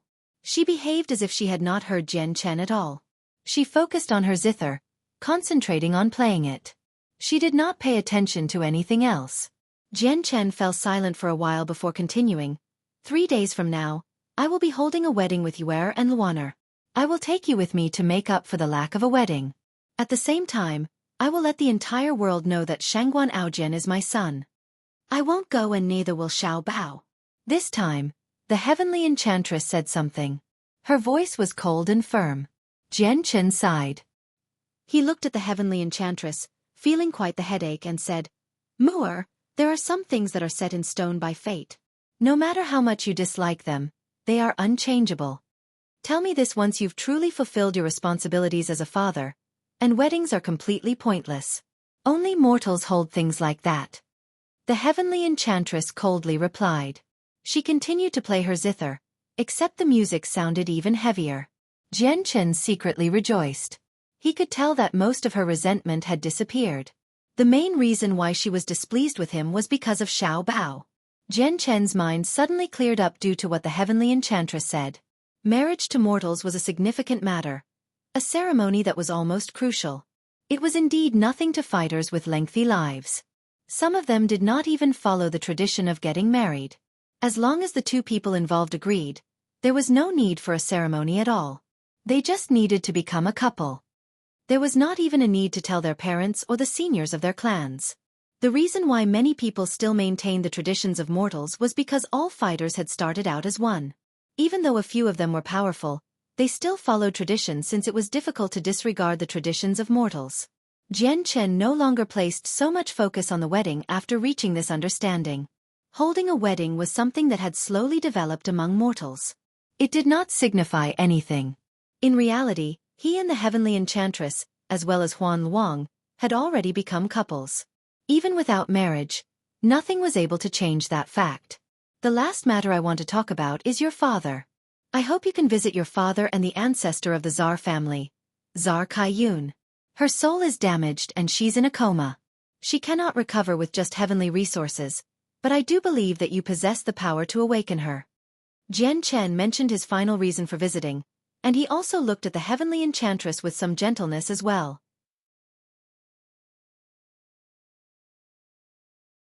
Chapter 1508. Thinking things through. Jian Chen seemed to have crossed the heavenly enchantress' bottom line when he mentioned the final matter. The heavenly enchantress' presence immediately changed, and she stopped playing the zither. At that moment, Jian Chen could clearly feel an iciness emanating from the heavenly enchantress. Her presence affected the surroundings, causing the temperature at the peak of 3 Saint Mountain to plummet. It felt like winter was coming. Mind your own business, the heavenly enchantress coldly said. She was expressionless but her eyes were frigid. Jian Chen knew that the heavenly enchantress still resented Hao Wu. She did not have a good impression of Tsar Kaiyun either, so Jian Chen immediately felt pained. Mu'er, did you know that when I was young, I was known as the prodigy of my clan? My father, my mother, and the caretaker, Uncle Chong, as well as many other people in the clan held extremely high hopes for me. This was because I could learn anything and learn it quickly. You could even say that I had photographic memory, so I was better than anyone the same age as me. At that time, both my mother and father cared for me very much, treating me like a treasure in their hands. Until a few years later, when I took part in a test for Saint Force, the test revealed that I possessed no talent for Saint Force due to an accident, so I became labeled as a cripple. I was unable to gather Saint Force within me and condense a Saint weapon. This piece of news spread across the entire clan very quickly, revealing that the talented young master was actually a cripple. I fell from heaven to hell in a single stroke. My father Chongyang Ba rarely visited me after that. In fact, I could count the number of times I saw him with my fingers during those years. Only my mother, sister, second aunt, and Uncle Chong still cared for me like before. Although I was a young master of the Chongyang clan, son of the current patriarch Chongyang Ba, there were people who would come and bully me in the clan. They would make fun of me and harass me, and my father never helped me at all, maybe because he forgot that he had me as a son. However, even though that happened, I do not resent my father, nor do I blame him because he is my father by blood. He gave me my life. In other words, it was me who valued this connection of family very much, because I had parents. Even though my father owed me a lot, I still found happiness because their existence is my happiness. On the Tianyuan continent, there are many orphans, where some of their parents even pass away as soon as they're born due to certain circumstance. They never enjoy love or care when they were young. They might not even know what their parents look like. I understand their pain and know we are all better off compared to those people. At the very least, we have our seniors and family. Mu'er, I heard about your past from your father. I know you resent your father and a major part of that comes from your mother. Your father actually regrets the past very much as well, except it's already happened. There's nothing he can do by regretting it. He can't go back in time. No one can change the past. At the same time, there are just some things you can never regain after you lose them. He's still your father by blood. He's your closest family in the world. Jian Chen deeply sighed. He gazed at the vast ocean and suddenly became rather stern. He continued, "At the same time, the next invasion of the world of Forsaken Saints is growing closer and closer. I know their strength and so do you. The disparity is just far too great. It's like heaven and earth. We are at a disadvantage in overall battle prowess and peak strength. There might not even be any hope of emerging victorious during the next battle. The only hope for us is for a divine hall to block the entrance of the tunnel. But I still don't know when the Supreme Divine Hall in Mercenary City will be completely refined and whether or not we can successfully block the entrance at all. If we can't stop the foreign world from invading, it will be our end. There will only be death. Even I am not confident I will surviving, but I know my friends and family will all die in that battle. The entire human race may end up dead due to that battle, including your father, Hao Wu." What Jian Chen said near the end was like a bolt from the blue for the heavenly enchantress. It caused her to quiver and pale slightly. A deep rumble came from her zither as well. 3 strings had snapped. Jian Chen looked at the heavenly enchantress. "What I just said is the worst-case scenario. Maybe I can survive the next battle, but many experts will definitely die on the continent. You might not be able to see your father ever again after that battle. During this limited period of peace, maybe you should spend these final moments with your family. You don't know how valuable some things are when they are there. You only realize how important they are to you once you have lost them. When that happens, it will be too late." Jian Chen spoke very softly and very nonchalantly. However, the heavenly enchantress' heart churned when she heard his words. She began to quiver even more intensely. She was caught in a struggle. A while later, the heavenly enchantress slowly calmed down. She lowered her head and looked at the broken strings. Her eyes were filled with mixed emotions, confusion and sorrow. She slowly raised her right hand and gently rubbed the broken strings. In just a few seconds, the strings were fixed and reattached. The heavenly enchantress slowly stood up. She gazed at the distant Tianyuan continent. The zither in her hands immediately turned into a blur and disappeared into her right hand as an extremely powerful energy. She left the island with her hands empty, flying toward the Tianyuan continent. Jian Chen's words had influenced. They had also made her understand that she might not be able to see her own father ever again after the next battle. As a result, she wanted to go to the Tianyuan continent to see him. She put her zither away because she did not want to visit him as the heavenly enchantress but as Shangguan Mu'er. Jian Chen deeply sighed as he watched the heavenly enchantress grow further away. He smiled before sending a message to Shangguan Aojian, who currently lay on a boat. He then followed the heavenly enchantress. The heavenly enchantress could build space gates, but she did not build on this time. Instead, she flew, flying from Three Saint Island to the Tianyuan continent. Jian Chen stood on the Ziying sword by her side. Even though she was flying, she moved extremely fast, at a speed that completely surpassed what a Saint Emperor could reach.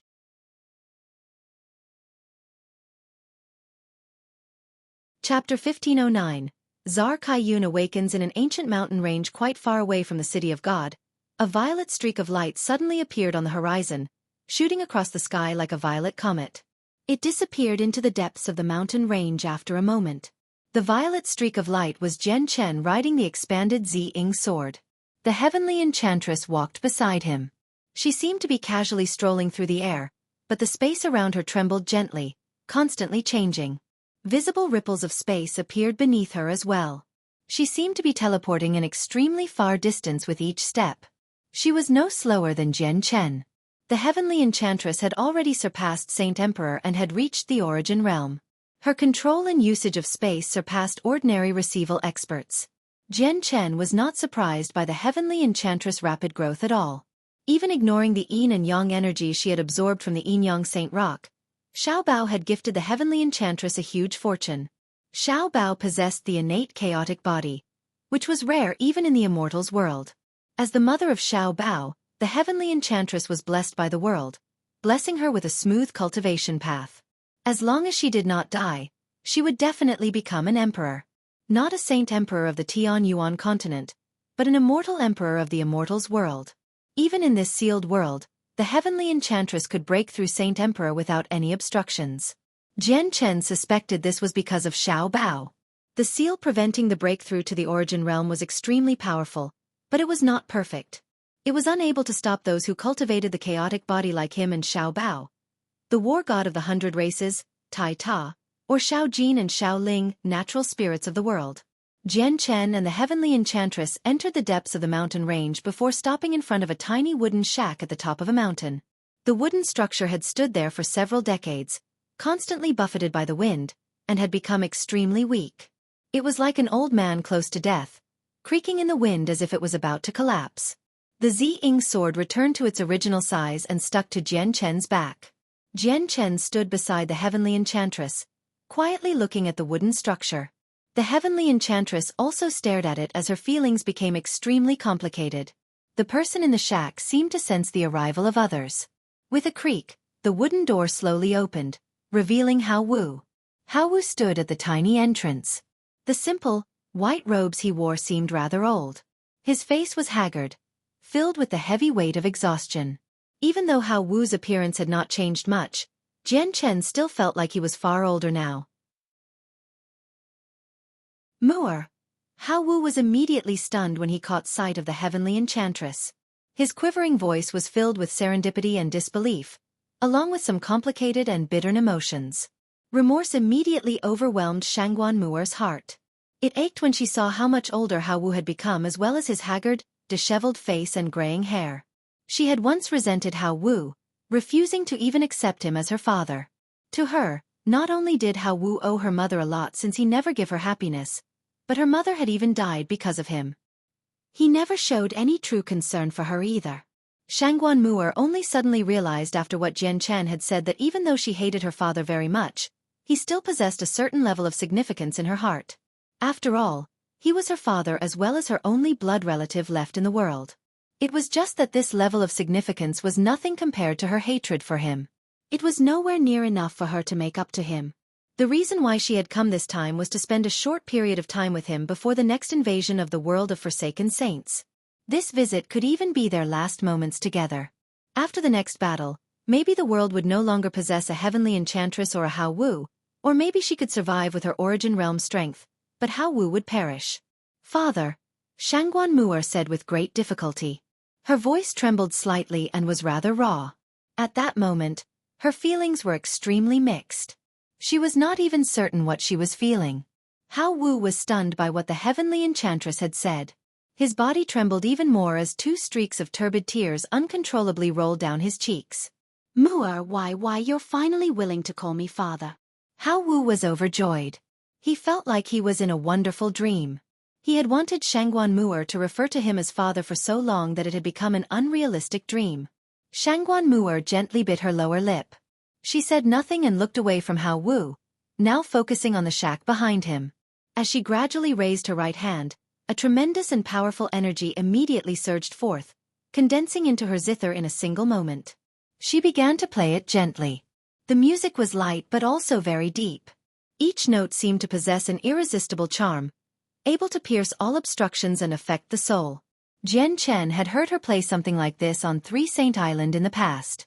She had used this melody to comfort his great-grandfather's soul, but it was slightly different as well. When he heard it, his soul was affected as well.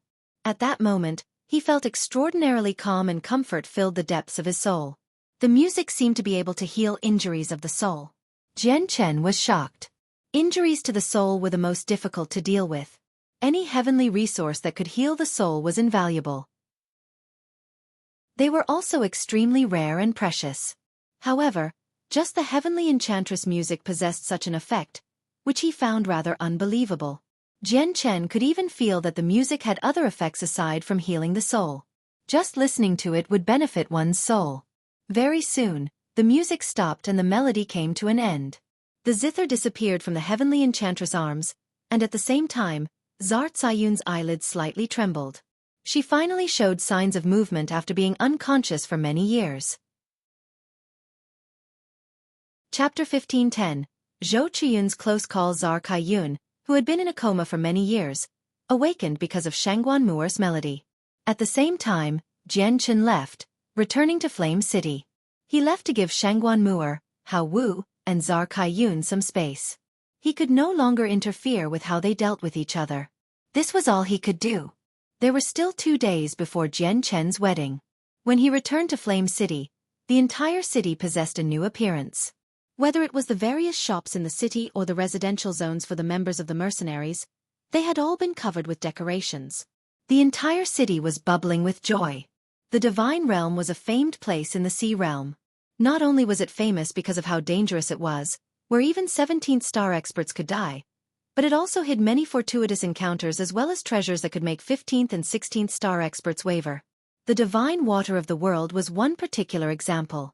Not only could it change someone's constitution, making a cripple become a cultivation prodigy, but it could also condense one's soul and strengthen it. It also increased the chances of a saint ruler breaking through to Saint King. As a result, even though the Divine Realm was a terrifying place that could claim the lives of saint emperors, the danger was not enough to stop countless adventurers from gathering and forming groups to enter in search of treasure. At this moment, several people jetted toward the exit of the Divine Realm. The person at the very front was disheveled and pale. He was covered with wounds and heavily injured. Behind him were 5 other figures radiating with presences no weaker than him. They were pursuing him. All 6 of them were saint rulers. It was impossible for the person fleeing to outrun his enemies due to his heavy injuries. As a result, the 5 saint rulers inched closer. In the end, the 5 people caught up a few dozen kilometers away, and an intense battle immediately erupted. Even if the fleeing person had been in peak condition, he definitely would not have been able to fend off 5 other people, let alone defend himself while he was heavily injured. As a result, as soon as they began fighting, he was knocked away and spit out blood. His injuries became even heavier, and he even lost the ability to flee.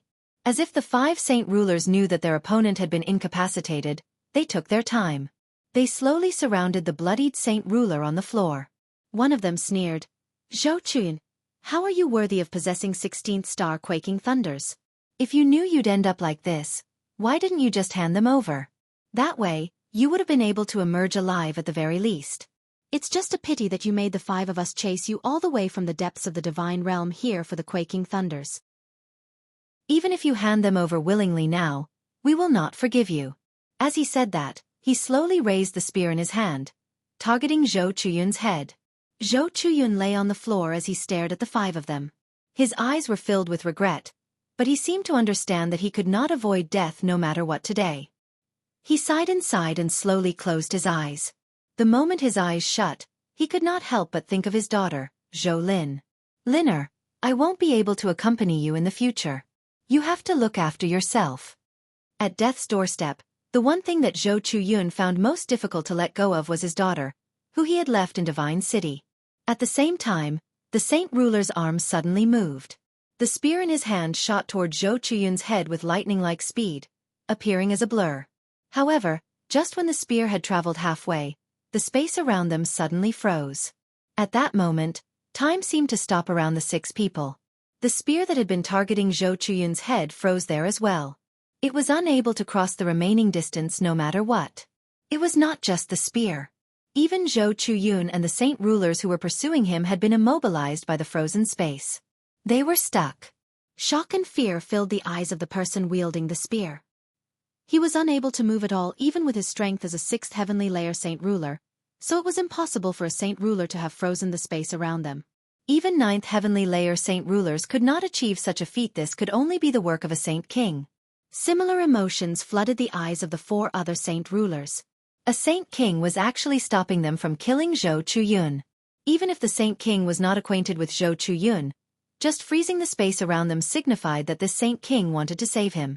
They could only pray that the saint king was not familiar with Zhou Chuyun, and was just lending a hand when in need. That way, they still had a chance of living. Zhou Chuyun could also sense the changes of the space around him. He immediately opened his eyes and saw a white-dressed woman, who seemed to be in her 20s. A fist-sized beast lay on her shoulder. The woman was emotionless. She looked at the 5 saint rulers who had hunted down Zhou Chuyun with cold killing intent.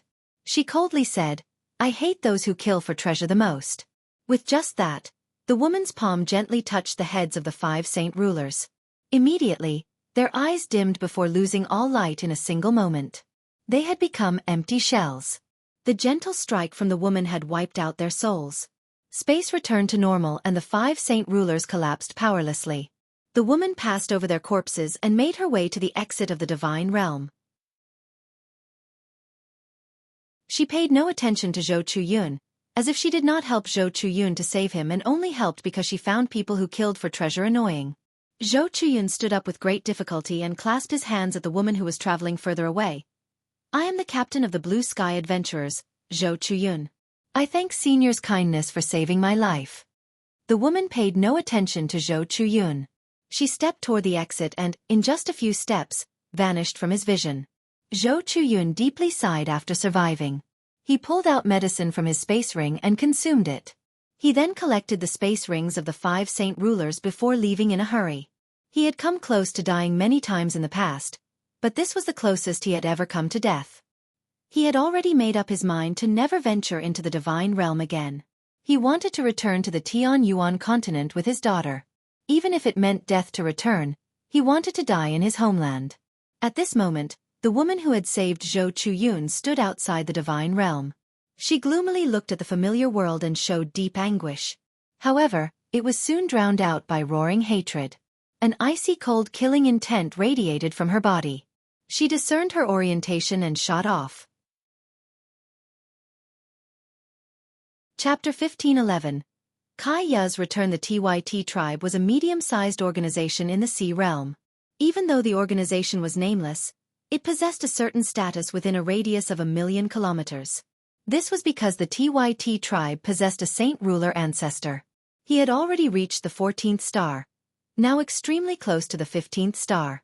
The TYT tribe had united with the Golden Sword tribe, Herman tribe, Dakar clan, and Tingwei clan through marriage, for other clans with saint rulers, so they were extremely close. They were close to forming an alliance, where the 5 of them would join together completely. Although none of the 5 clans possessed any saint kings, if the 5 saint rulers worked together, they could dominate the surrounding 1,000,000 kilometers and reign supreme. And today was a joyous occasion for the TYT tribe. This was because the son of the current patriarch of the TYT tribe was marrying the young lady of the Golden Sword tribe, so a happy atmosphere loomed over the entire TYT tribe. The patriarchs of the TYT tribe and Golden Sword tribe sat high up together. They smiled as they gazed at the new couple below. The greatest human expert, Sovereign Jian Chen, will be holding a wedding in 2 days in Flame City.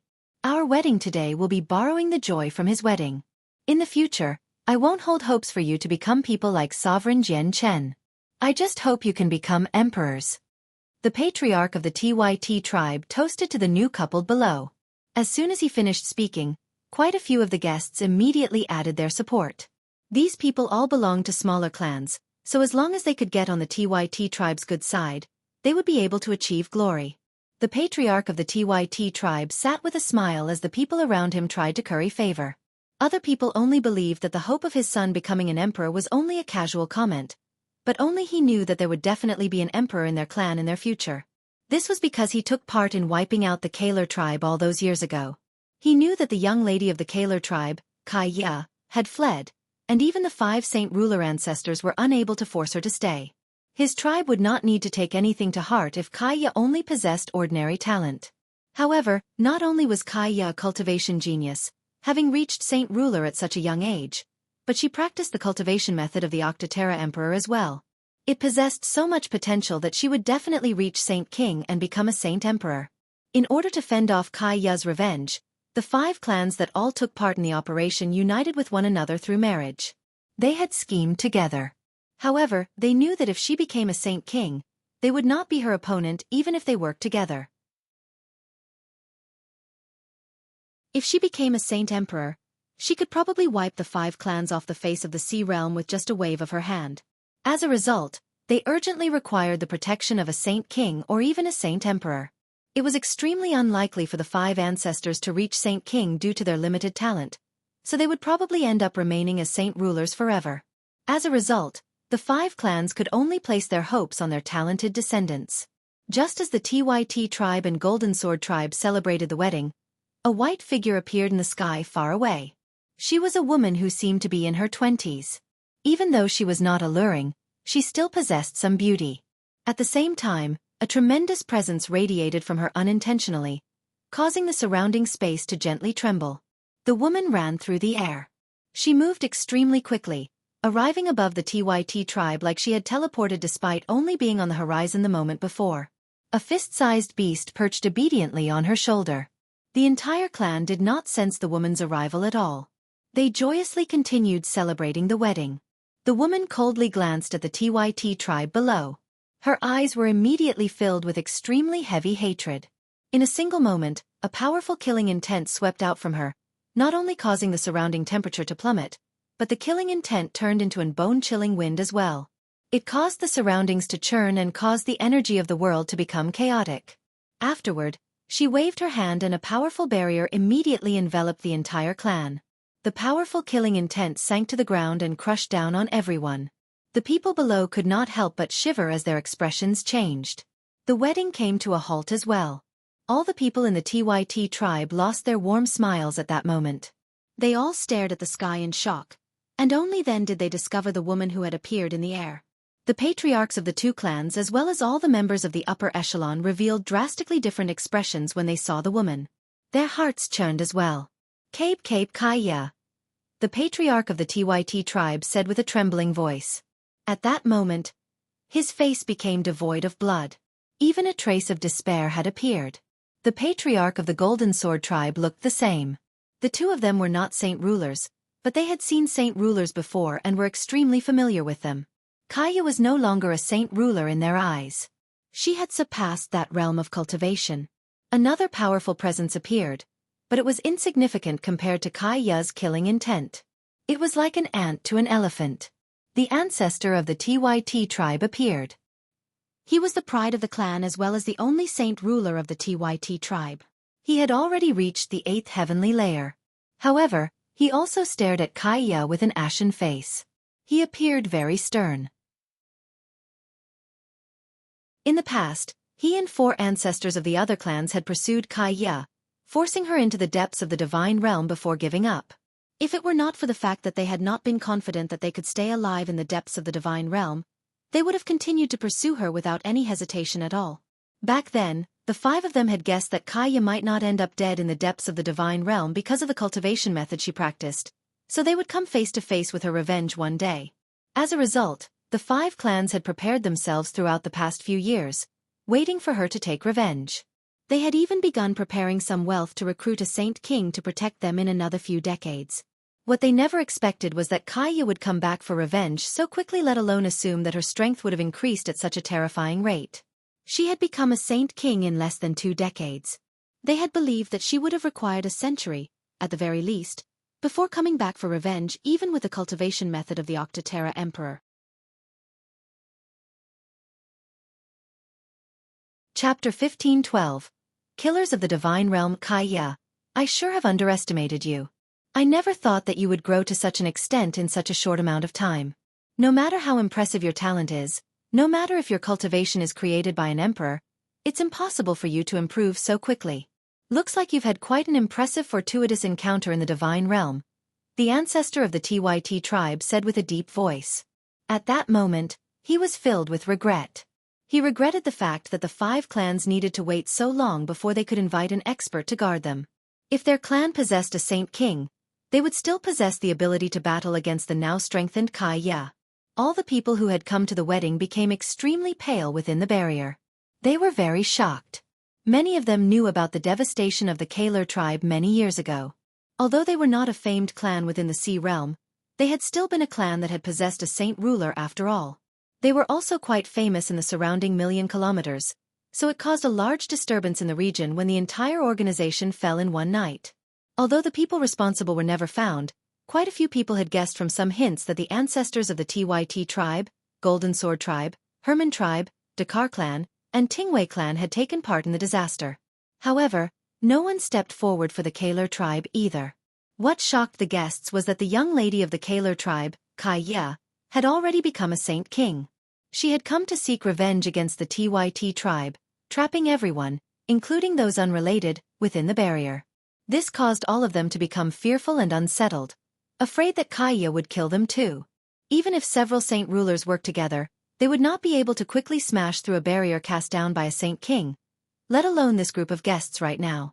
Seeing the saint ruler of the Tyt tribe, Kaya's killing intent soared once more. Her eyes had almost become bloodshot. She would never forget the moment when the saint ruler before her had attacked her father along with the ancestors of the 4 other clans. She would not forget about how the 5 of them pursued her and forced her to flee into the depths of the divine realm. The Tyt tribe, Golden Sword tribe, Herman tribe, Dakar clan, and Tingwei clan. The 5 of you wiped out my clan all those years ago. I have returned today and will make you pay a heavy price for what you did. I will take the lives of all your clansmen for wiping out the Kaler tribe, Kaya said in resentment. She glanced at the guests who were not a part of the 5 clans and said, "If you're not a part of the 5 clans I just mentioned and you don't want to die, leave through the barrier immediately. I will kill everyone left in it in half a minute." All the innocent guests lit up when they heard her words. Without any hesitation, everyone immediately flew out of the barrier as if they were fleeing for their lives. No one dared to stay for too long. There were even a few members of the Tyt tribe who understood the disaster they were facing, so they blended into the fleeing crowd. However, as soon as they came in contact with the barrier, they were knocked back, unable to pass through it like everyone else. In the blink of an eye, all the guests had left.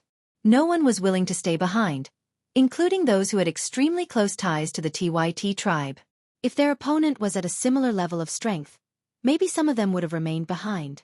However, no one was willing to die for the Tyt tribe when they were faced with utter doom. The ancestor of the Tyt tribe did not pay attention to the situation. He completely concentrated on Kaya. When Kaya had lowered her guard, he moved. He turned into a blur in the sky and approached Kaya in a silent flash. He hurled his palm at her forehead. He knew the difference in strength between him and a Saint King. As a result, he did not hold back at all when he attacked. He pushed his speed to the limit as well and sneakily attacked Kaya. He did not even draw his weapon because he knew that this might be the only chance for him to heavily injure Kaya as well as his only chance to survive. However, as soon as he began to approach Kaya, the space around him froze in an instant. He came to a halt, having been completely immobilized by the frozen space. That was not all. Even his attack stopped before Kaya. At the same time, the tiny beast on Kaya's shoulder opened its eyes at that moment. It stared at the ancestor of the Tyt tribe with an enticing gaze, as if it was not looking at a person but a platter of delicious food. Kaya looked at the immobilized enemy before her and coldly said, "Back then, I wasn't your opponent, so I could only watch helplessly as my father was killed by you, but today, you no longer have the power to hurt me. Even if you attempt a sneak attack to catch me off guard." As she said that, Kaya raised a hand. It landed gently on the ancestor's chest. The ancestor of the Tyt clan vomited blood and pieces of organs. His entire body fell out of the air and smashed into the ground.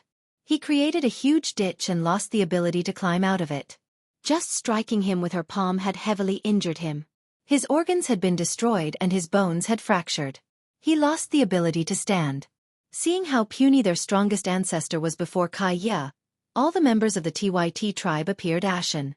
Despair filled their eyes. Back then, my clansmen were killed before me one by one. Today, I will turn you into a pile of bones before your own clansmen, Kaya said through gritted teeth. Soon afterward, she swung her finger and a crack immediately appeared in the space before her. With a deep buzz, winged ants poured out like a flood. There were countless numbers of them, and in just a few seconds, the ants had flooded the region. They filled up every inch within the barrier. These are the soaring ants that live in the depths of the divine realm, known as the killers of the divine realm. Their bodies are as tough as steel, and they specialize in absorbing and devouring energy. They are even immune to energy attacks, able to overcome any spatial abilities. How have the soaring ants of the depths of the divine realm ended up here? The guests had not traveled very far outside the barrier. When they saw the barrier filled with ants, their expression dramatically changed, and they cried out in disbelief. The tiny beast on Kaya's should stood up as well. Only then was it possible to see that it was a soaring ant as well. It was only the size of a fist, but it radiated a large amount of pressure. The tiny beast buzzed on Kaya's shoulder, and all of the ants that were wildly flying around surged toward the clansmen of the Tyt tribe. Chapter 15:13. Wiping out 5 clans consecutively immediately. Miserable cries rang from the Tyt tribe. Soaring ants crawled on all of the clansmen there. All of the people were covered by countless soaring ants as far as the eye could see. Even the strongest ancestor was not an exception. The soaring ants produced chilling gnawing sounds as they devoured the flesh and blood of the people inside. Coupled with the endless cries of agony, the clan that had been joyful moments before had become hell in a single moment. Outside the barrier, all the guests stared at the hellish clan in fear. Many of them had paled from fright. They sensed that the famed TYT tribe in the region was making its way toward devastation right before their eyes. In just a few seconds, ants began to take to the sky again. Their wings buzzed as they revolved around Kaya. White skeletons were left on the ground. All the body's flesh and blood had been devoured by the ants. Gradually, more and more ants returned to the air. With their departure, the number of skeletons on the ground rapidly increased. Faced with the ants that were known as the killers of the divine realm, the clan did not even have the ability to fight back. Even their saint ruler ancestor could only angrily roar in agony. He could only watch as several dozen powerful ants gnawed away at his body, remaining glued to him. A while later, the ground was filled with skeletons. Apart from the saint ruler ancestor, who continued to roar out in pain, there was no one else alive. All the clansmen had been devoured, leaving behind white skeletons. Even the ancestor of the TYT tribe had been reduced to white bones apart from his untouched head. He was a terrifying sight. The soaring ants did not kill the saint ruler. Once they ate all the flesh on him, they flew back into the sky. Kaya hovered in the air as she coldly watched this unfold. She showed no mercy at all. She slowly raised her hand and controlled the space around the ancestor of the TYT tribe. She made his body levitate and coldly informed him, "Look at the current situation of your clan. All these clansmen have died because of you. If you hadn't wiped out my clan before, your own clan would not have suffered like this either. From today on, the TYT tribe will cease to exist in the sea realm." The ancestor of the TYT tribe was ashen, but his gaze remained fixed on Kaya. He said through gritted teeth, "I am regretful. I am filled with regret over how I let you escape. I regret how I didn't go into the depths of the divine realm to kill you. If I had known you'd improve so quickly, the 5 of us would have pursued you into the depths even if it meant risking our lives." A cold light flashed through Kaya's eyes. They filled with killing intent in a single moment. Extending a finger, a powerful energy shot out and pierced the saint ruler's forehead. He died on the spot. The tiny beast on Kaya's shoulder immediately flew over. It moved extremely quickly, only leaving behind a faint blur. When it returned to Kaya, it actually carried a space ring with its 2 front legs, passing it to Kaya as if it was trying to get on her good side. Kaya seemed to have realized that the tiny beast was extremely clever an extremely long time ago, so she did not find its actions surprising at all. She accepted the space ring from the tiny beast, putting it away without even looking through it. Afterward, she slashed at the space before her with a finger, and it immediately ripped open. The countless soaring ants above the TYT tribe seemed to have found their way back, gathering from all 4 directions and disappearing into the crack like a flood. Kaya left after the final soaring ant entered the crack. She continued to the next clan. The barrier around the TYT tribe vanished, and the guests who had left before remained in a daze. They stared at the lifeless clan and felt extremely disturbed. A medium-sized clan with a saint ruler had just been destroyed. It had only taken around a minute from beginning to end. This deeply shocked every single one of them. A while later, someone returned to their senses. They seemed to think of something and their face was flooded with joy. They lunged toward the remaining skeletons and began collecting space rings. The other people returned to their senses as well. They all eagerly charged toward the space rings. There were even a few people who began fighting over them. The space rings had all been perfectly preserved. Kaya had only taken the most important one, leaving the rest behind. Kaya visited the Golden Sword tribe, Herman tribe, Dakar clan, and Tingwei clan and destroyed all of them, leaving no one alive. No one looked into who had wiped out the 5 medium-sized clans in a single day, nor did anyone stand up for them. However, the way all the people had been killed caught everyone's attention. This was because all the people from the 5 clans had been reduced to skeletons. There was flesh or blood left. Even the saint rulers were not exceptions. While everyone was wondering how the people had lost all their flesh and blood, the shocking news that the young lady of the Kaler tribe, Kaya, was with a group of soaring ants, which only appeared in the divine realm, broke out, spreading from the TYT tribe.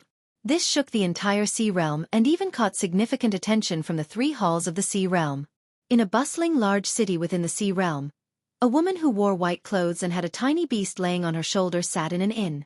She stared outside in a daze, numbly gazing at the bustling street. She was Kaya, who had just wiped out 5 clans and shook up the sea realm. Kaya had finally avenged the Kaler tribe by making the Tyt tribe, Golden Sword tribe, Herman tribe, Dakar clan and Tingwei clan vanish from the sea realm. However, she did not lighten up at all. There was only a heavy sorrow in her heart. She had killed all her enemies, but she was unable to bring back her dead clansmen. She was unable to save her dead father either, which was why her emotions were still filled with sadness.